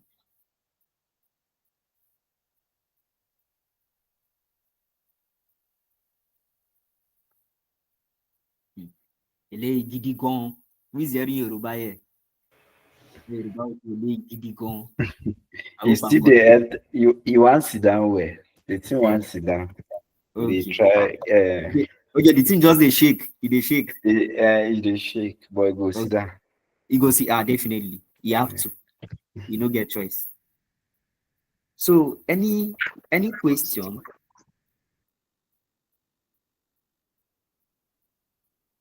So why I'm taking my time to break it down this way is that so that you understand it. Many people run away from DOM manipulation. I won't lie to you. And the reason is because, yes, please go on. So in all situations, that means we must first select the elements that we want to make that changes to. Beauty. Then there is a particular modifier, or there is modifying property that we need to make that changes. Exactly. Okay. Exactly. So you guys are getting it right. Good. So that's why I don't want to even use the example. All these examples I'm citing in the material. That's why I don't want to use it. I want us to be doing it practically, like from scratch, so that you see how it goes, so that it will not be like magic. You know, say, hey, which kind of magic with this? No be magic. JavaScript. So let's look at style property. Now, of course, so far you are familiar, just like I say, so far you are familiar with your CSS. Changing the style of whatsoever thing you want to change will not be an issue for you. All right. And just like I have here, you know, I've told you guys, if I come back to this place, where is it? To this place, you know, I showed you guys the properties, right? Where if you come down, this one simply means there's continuation. So just go ahead and click on it. It will still open. So now you can see under our element, we have style. Under style, we now have different kind of style you can change, including color. You can see color here. We did not give it any color. This our particular element in our code is not, we did not give it any CSS. There's no color given to it. You understand? Now, let's say this is it, where is it? This is the class title. So let's create a CSS file. So style.css. And then here I'm going to import. Okay, already we have imported it here already. So I'm going to give that particular title color. Let's say color. It is this one doing. So color, let's give it brown. All right. So I believe this one should give us brown. I love Rust. Permit me to, sorry. Let me convert this one to innerHTML. innerHTML. All right. So that we're going to have it on. I love Rust, but Rust they show me shaggy. So now you see we change the color to brown. Now if we come back to check the property of our element, all right, the styles property, you find out that, let's go and check the color. Now you can see that although it's still showing us that the color is empty, though I don't really know why. Yeah, you understand? But then we can change the color. Now, how can we access and change the color? It's very easy. What we just need to do is to come to this. Now we have selected the element already. This is the element. But what we want to change is the style. So what should we do? We'll now come here. We'll say lm1, because that's the element, dot style. Now under style, we've seen the under style, we also have color, dot color. Now which color should we give it? Let's say blue. All right. Now let's check our code. Now, did it change or not? It changed.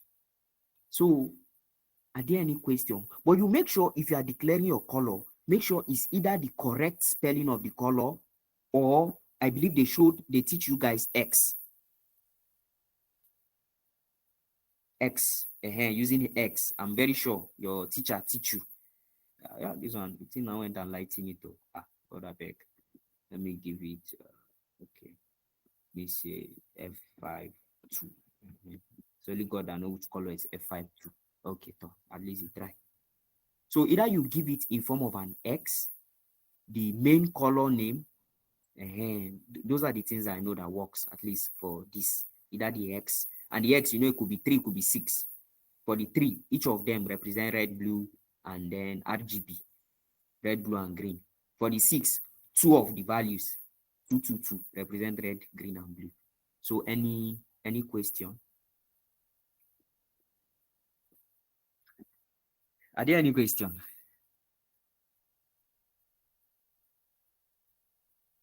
Okay. Please, you should ask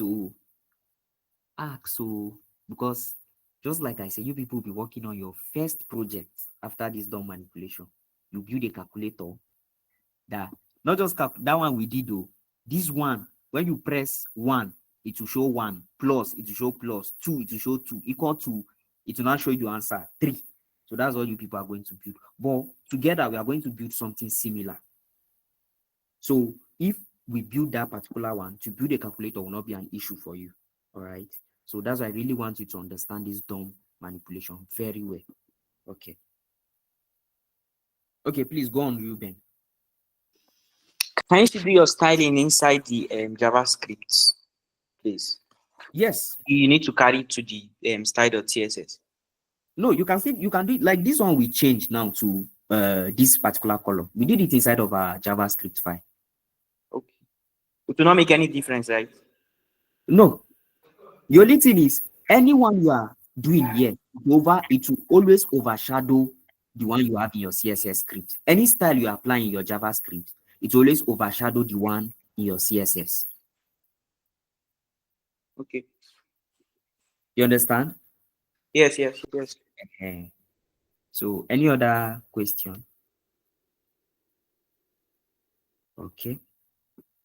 So let's look at the style. Okay, that's the style. So just like I said, it's not only color you can change you because somebody will not limit it to color. It's just that time will not permit for us to cover every single style. So if you come here, then you come down, you can see style. These are all the things you can change.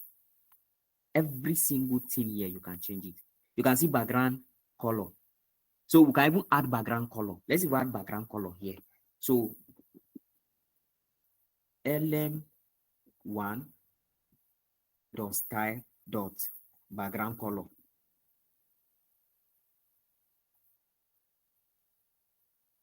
Right, is that how they spelled the background color?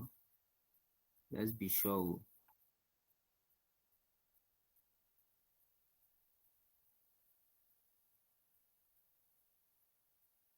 Okay, yes, that's how they spelled the background. Yes, background color. That's how they spelled it. Okay, so background color, and then we can decide to give it black. So let's check.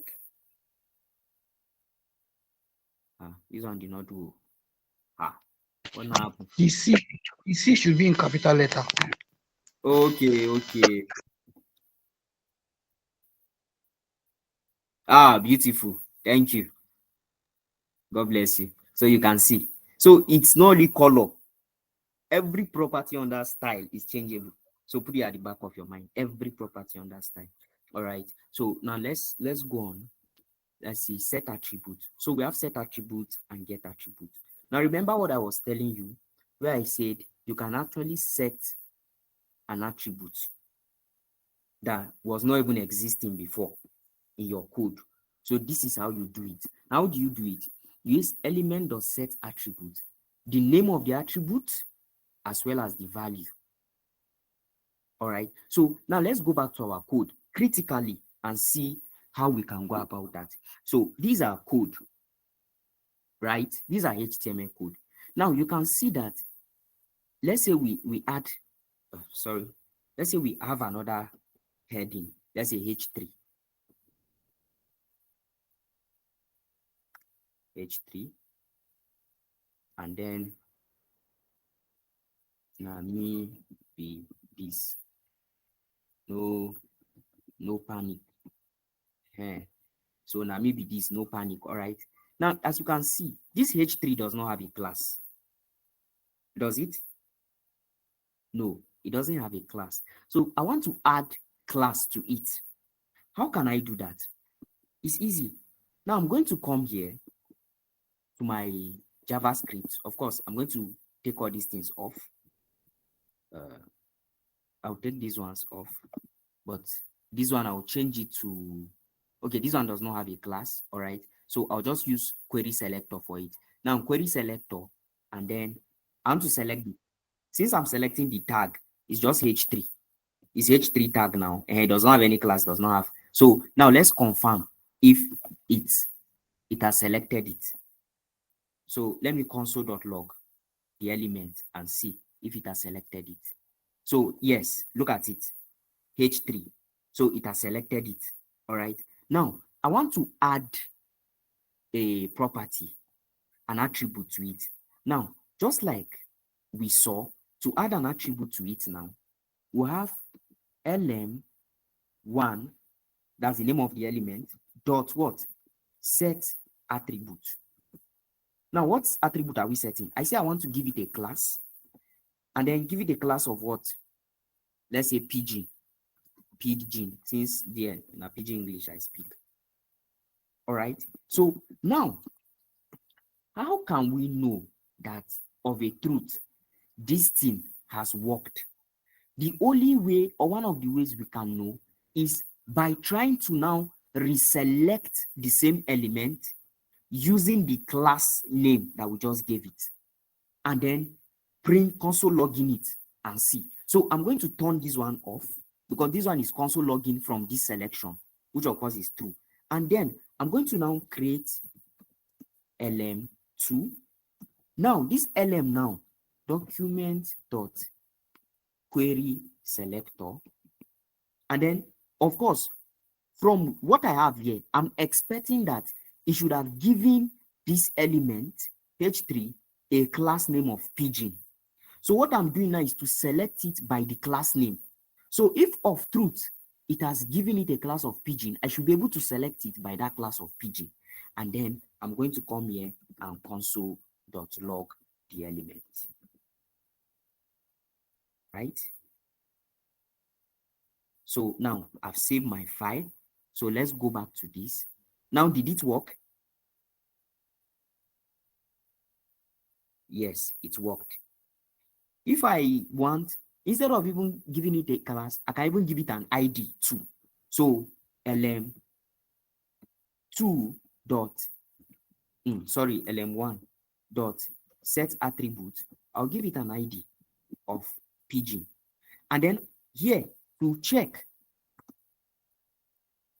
I'm going to select it by the ID, right? Query selector. And then what is the ID? Okay, I gave it ID pigeon. No, permit me to give it ID of P.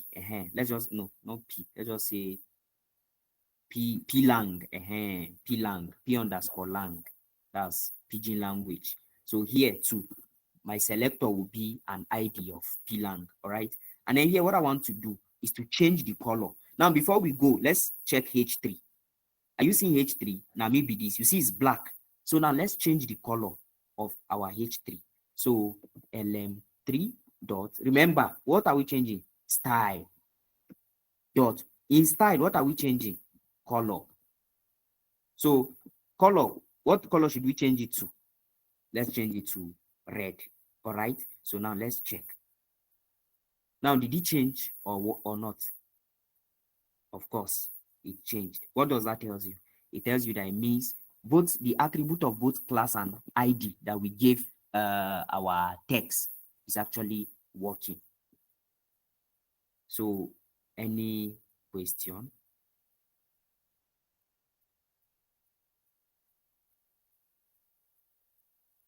So here you can actually get your attributes. So what it returns to you is the attribute. So like for instance, for this one now that we've set both attribute of class and ID, if you want to get what the attribute of class is and what the attribute of ID, or let's not even use this one, let's use another one.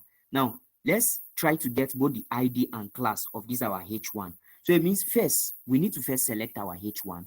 All right. So in selecting H1 here, you can say const H1. All right. So say document dot query selector. Of course, I want to select H1, which is the tag H1. So let me get both the class and ID. So const class. Let me say class underscore H1 to show that it's the class of H1. So of course, it's going to be H1 because that's where we are storing the element of H1 in. H1 dot get what? No, not get animation. God, I beg. Get attribute. And what's the name of the attribute? The class. We want it to get the class attribute. We also want it to get the, okay, yeah, let's console log it. Then we also want to get the ID attribute. So ID of H1, and then we are console logging our what? Our ID. So let's check our code. So what do we have? Title and heading. So is that what we have in our HTML? Yes, our H1 has an ID of heading. It also have a class of title. So are there any questions?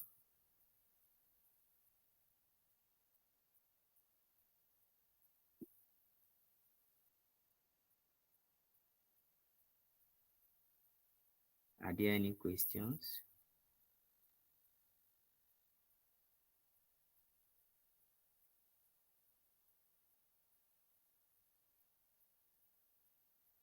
You people are guru. What?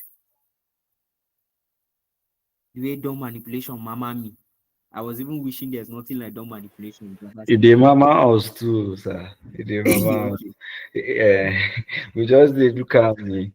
Just see, we don't see who go do one. Correct. I love that. That's the most important thing. Exactly. So, but are there any questions before we go on?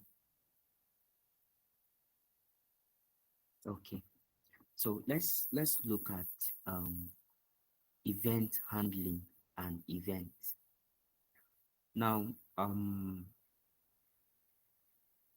this is another technical part that we're about to enter, because this one will now enable us to be able to take everything we have, all these changes we have been doing to our code, right? There's nothing to trigger it. We just do it and then boom, the change happens. Now, if you are building an application, you, the programmer, will not always be there to always be coding JavaScript. You have to do it in such a way there should be something that will make it to do like that. Maybe when the user tap on hello JavaScript, that's when it should change color. Or when the user tap this is my love, that's when it should change background color. Or when the user tap I love JavaScript, that's when it will change to yes, I know you love JavaScript. So we need something that will always trigger those changes. You understand? Aha. So now that is where this one comes in. Introduction to event handling and events. So what is event handling? Event handling is the process of responding to events that occur in a web page, such as user interactions. Now, of course, if you are browsing through a website, you always click. There are places where you click. There are places where you have to press your keyboard and all of that, all right? Even in this VS Code that I am, if I want to reduce my text, it's just for me to use Control minus and it's reducing. If I want to enlarge it, it's just for me to use Control plus and it's enlarging. So what am I doing? I'm actually using my keyboard. So all those things are events, all right? Something that triggers something, right? So what are events? Events are actions that occur in a web page. For instance, by this, what I'm doing here is to click and drag. By clicking and dragging, I'm selecting this text. What I'm simply doing here is an event. What is the event? Click and drag. By the time I want to launch an application, what am I going to do? I'll double click on it. By double clicking on it, what am I doing? I'm carrying out an event. All right. So that is what this one is all about, event handling. So event handling is how in my application, if somebody double click on something in my application, what should be the action? If somebody click and drag on my application, what should be the action? If somebody press Control plus, what should be my action? If somebody press Control minus, what should be my action? So all of those things, right? Now let's look at the next one. Now, introduction to event. I think this is a repetition. Okay, so let's look at types of events. Now, there are different types of events depending on your input device. There's the mouse event. The mouse event, you have your click, you have your DBL click. DBL click simply means double click. You have your mouse down. Now, mouse down is a situation where you press down and leave it.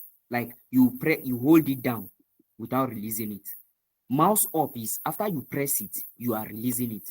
Mouse over is something, look at what I'm doing. This is actually mouse over, right? This is actually mouse over. That's what I'm doing. In your CSS, they call it hover, Hover. All right. And then mouse out. That's, let's say this box now, I can configure it in such a way that once mouse is no longer on it, it should do something. Once mouse come on it, it should do something. So now keyboard event, of course, you have key down, you have key up, and you have key press. Key down simply means you press and hold. For instance, if like you want to copy something using Control C, you have to press and hold your control before you press C. So that is a key down event. You understand? Now, key up is, it will only happen when you release your key. You have to press your key first. Upon releasing the key, that's when it's going to happen. Then your key press, by simply pressing it, that's when it's going to happen. So take note of that. Then you have your form event. Now, your form event, you either have your submit, your reset, or your change. We'll still look more into this form event in our next class. All right. And then we have page event. Now, for page event, you have load, unload, and error. Okay. For instance, now, let's say this. All right. This is actually page load. My page is loading. Okay. What if in a situation where maybe there's no data? and I load my page, or let's say I go and load an invalid page, of course it will return an error because the page is invalid. But so far it's valid, it's going to return the page to me. And then if I want, I can simply come back and reload my page. So that is actually what this one is talking about. You have your load, your unload, and also your error. So any question?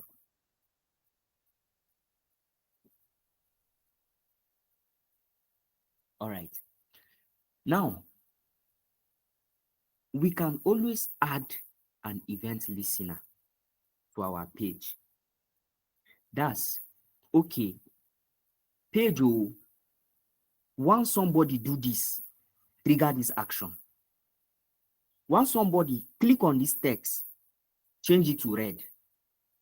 Once somebody double click on this text, increase it. Are you getting me? So it says, since event handling works by attaching a function to an element that listens for a specific event, when the event occurs, the function is executed, allowing us to respond to the event. To add and handle an event, we make use of the add event listener. Everything you need to know about event listener. Syntax. That's the syntax of event listener is element, because what you are adding the event listener to is your element you are adding it to, because that element you are interested in. Okay, once they click on my H1, once they hover, the mouse hover on my H1, change the color, change the size, change the style, change the background. You understand? So the type of event next is event. That's the type of event to listen to, because this add event listener is like a function being called on your element. And then the function takes 3 parameters. Although one of the parameters is optional, which of this is this use capture? This use capture is not always necessary. Next class, we'll look at the use of use capture. But majority of the time, we only need our element and our function. That's the parameters it accepts. The element now is the event is based on the event. Is it mouse over? Is it click? And or is it double click? The function now is what should happen once this event is being carried out. So it's a the function to execute when the event occurs. So it's a use capture, a boolean indicating whether to capture the event during the capture phase. So we'll look at this one in more advanced class. That should be in our next class. So our focus is on event, function, and add event listener itself. So let's see. Okay, example of add event listener practice. Beautiful. We're almost done. So let's look at event listener. Let's go back to our code. Now I'm going to clear everything we have here. Now let's say this is our where is it? This is our site, all right? This is our H1, hello JavaScript. Now I want to do something. What do I want to do? I want to do something that when I come and click on my hello JavaScript, is going to change it to hello Gideon, right? Since my name is Gideon, let me use Gideon. So I'll come to my code. First of all, for me to be able to change it, what do I need? Can somebody help me? I want to change hello JavaScript, but what do I need to do first? Before I even think of changing it, what do I need to do?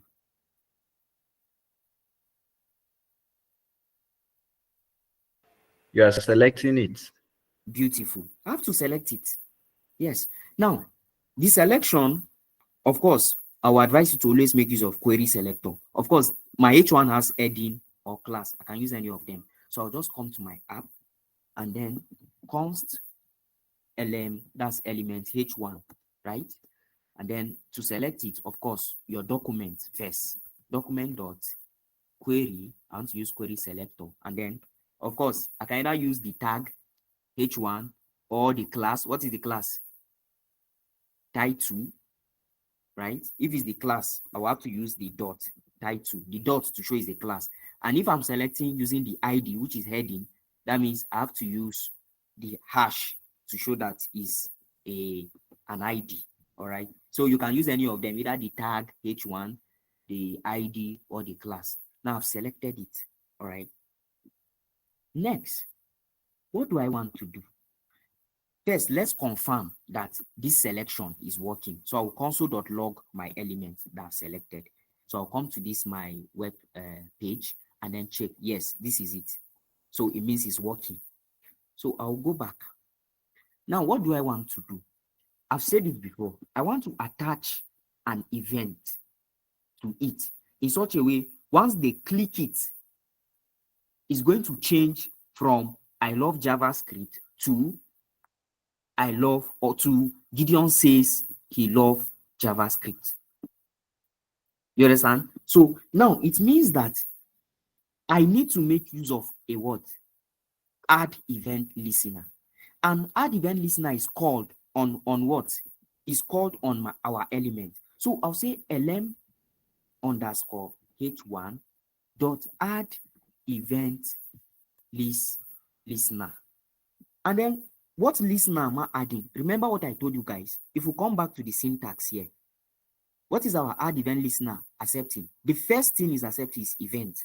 And your event could be click, it could be mouse over. You can check, look at the events here, look at them. So what I'm interested in is the mouse event of click. So I'll come back to my code, and then the first parameter I'm going to enter here is going to be my click.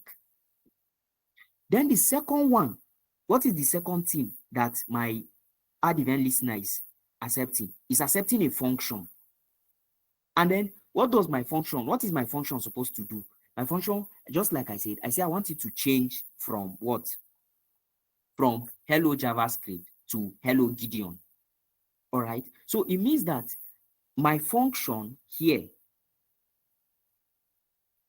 I want it to call my function, to call the function hello name. All right. The third parameter I told you is not necessary, the use capture. We'll get to where you can make use of it, but it's not necessary. In fact, majority of the time it's not used. So now this function, who can tell me what we have here? Will it work? If you say no, it won't work. Why won't it work? If you say yes, it's going to work, then how is it going to work? So can somebody help us? What we have here, is it enough for this particular thing we want to work? For this add event listener to work, is it enough? I think it's not enough, sir, Okay. because yes, because now the function name, what are we, how do I put it? There is an event that is supposed to happen before the name can be able to be called. Like, Okay. I don't know how. Okay. Do I? Well done. Nagani. Aturenchino turawani banamuva. All right. So now, of course, what we have here, we have our add event listener. We are adding it to this our element, and then we are telling it, check whenever this element is click, we want you to do this. Now, we are calling our function here, but if you look at in our code, there's no place we have defined the function. Like we have not defined the function anywhere. So what does that mean? It means we have to define this function, hello name, and then is inside of this function, we'll now tell add event listener what to do once it's recognizing a click. So we'll come here. Of course, you remember how to do a function. Use the keyword function, and then the function we will say we'll use is hello name. All right. And then our function body. So now what do we want to do? We want to change this element, the text of this element, from hello JavaScript to hello my name. So what are we changing? Remember we talk about text content. So it means we are taking our element lm underscore h1 and we are changing the text content. We are changing it to what? Sorry, we are changing it to what? Hello Gideon. Right? So now what is happening here? I want, okay, I want so that once, okay, what do I want?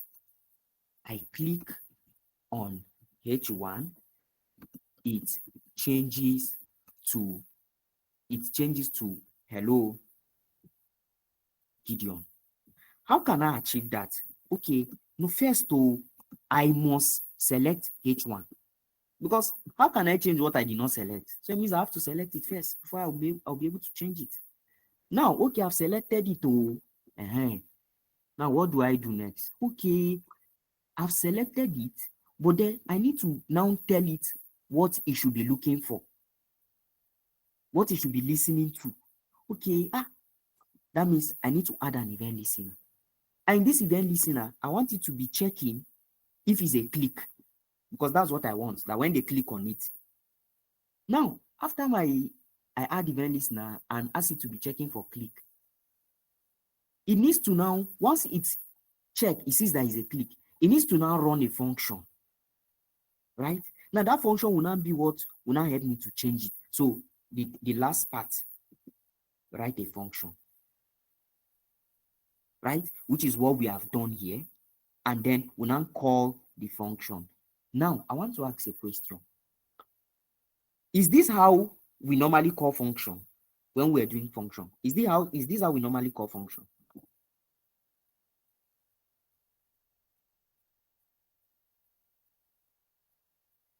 Somebody should help us now. Is this how we call function? Like calling the function hello name, yes. Okay, Yes, good. ma'am. Good. Now, if you remember, when we have something like this and want to call a function, remember we always attach these two open and close brackets, right? That's in a situation where it does not have a parameter. If it has a parameter, it means we are passing in a value here for the parameter.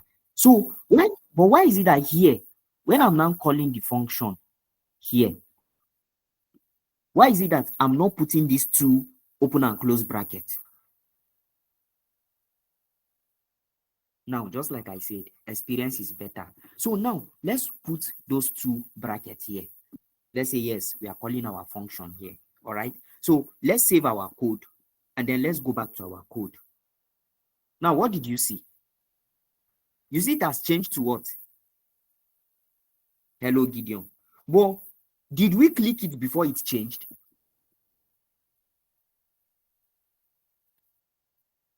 Can somebody help us? Did we click it? Like, did we click anything before the changes happened? No, we did not.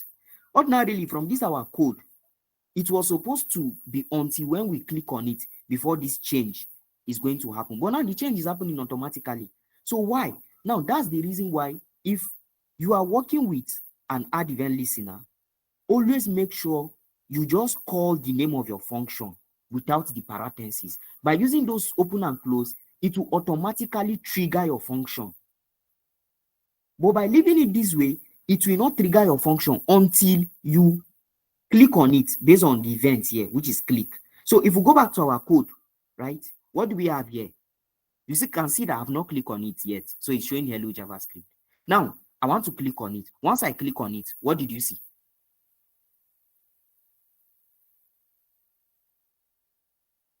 You can see hello Gideon, right? So let me refresh the page again. You see hello JavaScript. Let me click on it again. Hello Gideon. So, any question? Now, this is not limited to just text. You can change the color. Now, I can decide to,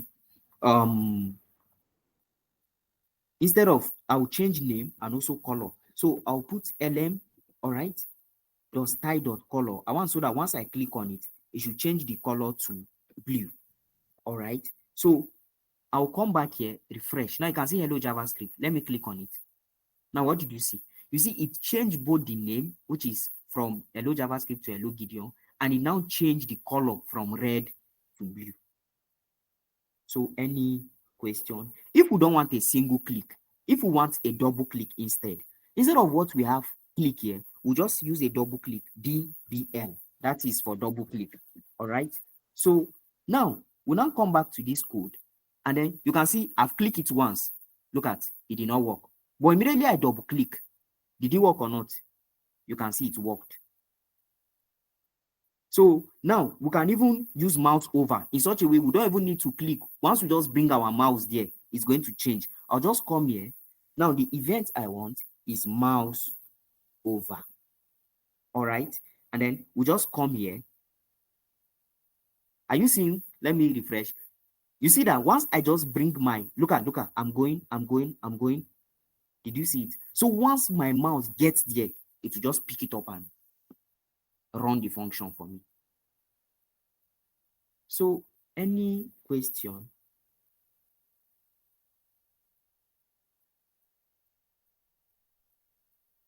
It is getting more interesting, sir. No question. Beautiful. I love that. Actually, JavaScript is interesting.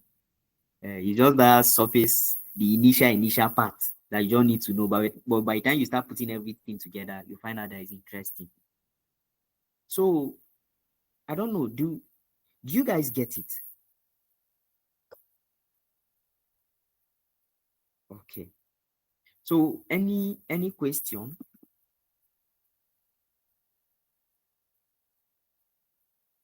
Before we start our practice. This is what we are supposed to build though. I think all this practice, honestly, I'll leave it to you people from practice 1 to 10.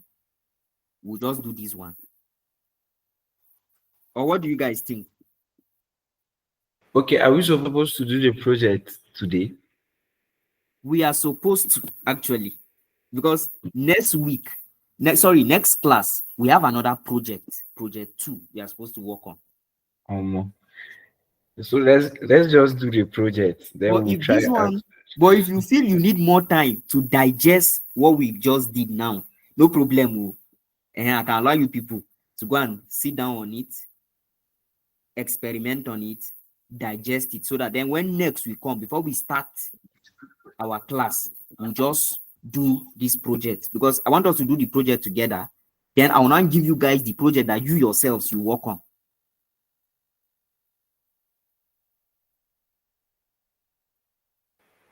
So I think today we've done enough. Okay. To some extent. Let me speak for myself. I don't know for others, because there are concepts here that we need to go, and then I believe the practice will help us to get them more. So Yes. if it is possible, Yes. we should be left with the practice questions. Then when we come in the next class, then we treat the project. If it is possible. Yeah. Okay. From the feedback I'm seeing, it seems I'm speaking their minds. good, exactly. That's what I wanted to say. So please go. Now, I would have said let's do the practice questions together. But then why I'm not doing it is because if you look at the practice questions, you see that that's exactly what we have done. Select H1 element using getElementById. Change the text to new title. Print the modified element using console.log. I believe that's what we did. We did something like this today. This one is saying to change background color. We also change background color today. All right. This one says create a new element P with this. Append the new element to the no. These 3 we have not done it actually. We have not done it. We have not done it. We'll still look at it, but leave it for now. Practice 3. Practice 4. Add a click event listener that logs button clicked. Okay. Yes, we have. I've worked on event listener. 5. Let me see. Select all elements with class box using. We have done something like this. Add a submit event listener to the form. We have not done this 6. This 6, please ignore it, because submit, right? We have not done form at all. Form is supposed to be next class. So ignore 6. So ignore 3, ignore 6. Then 7 to the button, each click. You can try 7. Yeah, you can try 7. Paragraph using use set to add a class highlight. Yes, 8, we've done something like that. We added attribute to it. Yes, set attribute. Okay, yes, 9. So you can do 9, you can do 10. So just keep 3 and 6. But You can still try it if you want, but just keep 3 and 6. All right. Then our next class, by God's grace, make sure you guys practice. At least you have today, Tuesday, you have Wednesday, then until Thursday. I think I'm taking you guys Thursday morning. So that Thursday now, just prepare yourself. We are going to start by building this. Because after this, what you guys are going to build for me is a calculator that adds, subtract, divide, and multiply. Just a simple calculator. That's what I'll ask you guys to build for me. But together, we are going to build this. We'll go through, people often look at programming. Programming, for you to understand programming, you have to know how to break down things to the barest minimum. Once you can break down things to the lowest, there's nothing difficult in programming. So I'll teach you guys how this particular app, this counter app you are seeing here, we'll break it down to the list, and then we'll start checking what and what we need to be doing one after the other, one after the other. And as we are doing it, we'll be testing. As we are doing, we are testing. We are doing, we are testing until we're able to build it the way it is, or the way it's supposed to work. So are there any other questions, like from what we have done today? Sir, please can you drop the link for this slide? Okay. I was thinking they have shared this you guys already. No. Please, the sub mentor, is anybody here? I don't know if you can do that. Like, yeah, we'll send it to the group today, later today. Okay. Thank you so much. Please, So, Sir, please. mentor, okay. please can you help us do this video as early as you can, so that we can, for those of us that was unable to join early and network issues. Thank you. And no problem. I think the explanatory. Thank you. All right, no problem. So, but hope everything is okay. Just like I said, go over the video, go over the materials. As you do, experiment. You understand? Try out things. The thing will not spoil your system. Before you say, we cannot go do it, to go spoil my system. Now lie. You know, go spoil your system. So try, experiment. That's the only way you can actually learn and have an in-depth knowledge of this DOM, what we just did today. So, Sir, please, can you go back to your quote? I want to see something. The last quote you did. Yeah. Is it this? No. The hands-on, the practical one you did. Okay.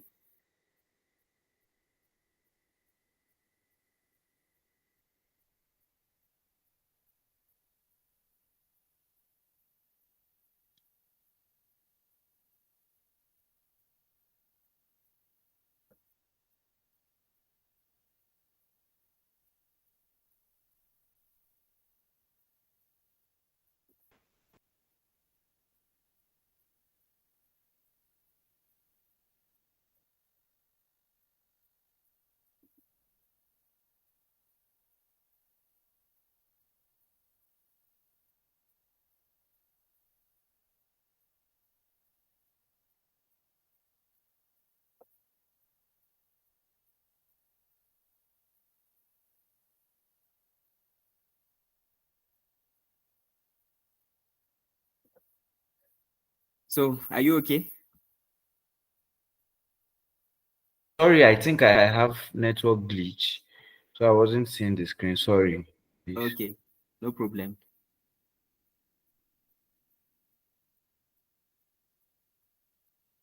I believe you want to screenshot, right? Yeah, I just want to see how you called the last function, like for it to take effect after the add event Okay, do list. you mean my code? Sorry, like Yes, this code? Yeah. Oh, I was thinking you're talking about this. That was how I was here. Sorry. No problem. So this is it.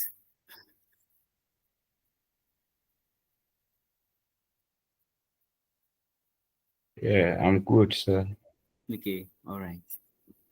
So any other question? Sorry, our code is looking poor. No CSS. Just like I said, it has been long I touched anything HTML and CSS. Yeah, it has been a while. Mostly I used to be on the back end side or blockchain side. So that's why. But hopefully, at least this one will build By the time we start our project together, we'll build the HTML and CSS together. So, and you can even build, you can start building the HTML though. You mustn't wait for me. The HTML and CSS, you can use either Tailwind or your normal HTML and CSS. You can build it.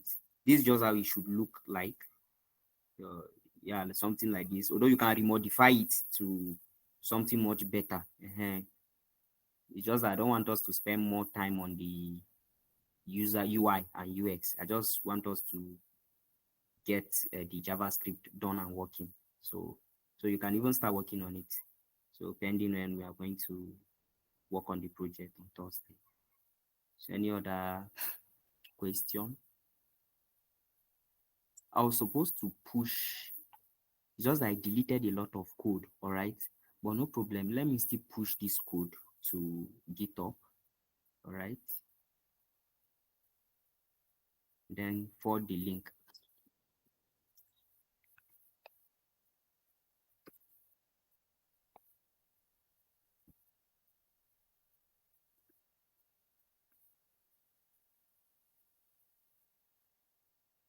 Okay. So any question?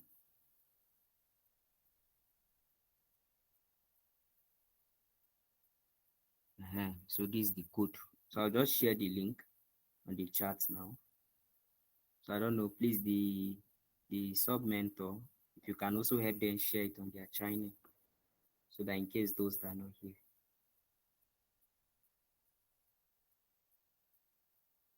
So any other question? Jethro, Taibat, John, Ruben, Eniola, Aisha, Fahad. Any other question? I think we are left with the practice now. Okay. So please, we are supposed to finish by 6, but see, I will relieve you people now since there's no any other question and nothing more for us to do. So if possible, use this time, go over what we did. Even if your system is not up and running, even if you are not in a position to code right now, you can just probably go through the material once they share it, so that you refresh your brain on the whole stuff.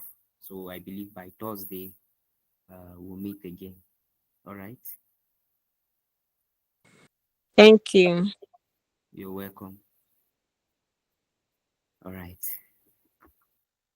So I think this is a goodbye for now. All right. Yes, sir. Goodbye for now. All right. No problem.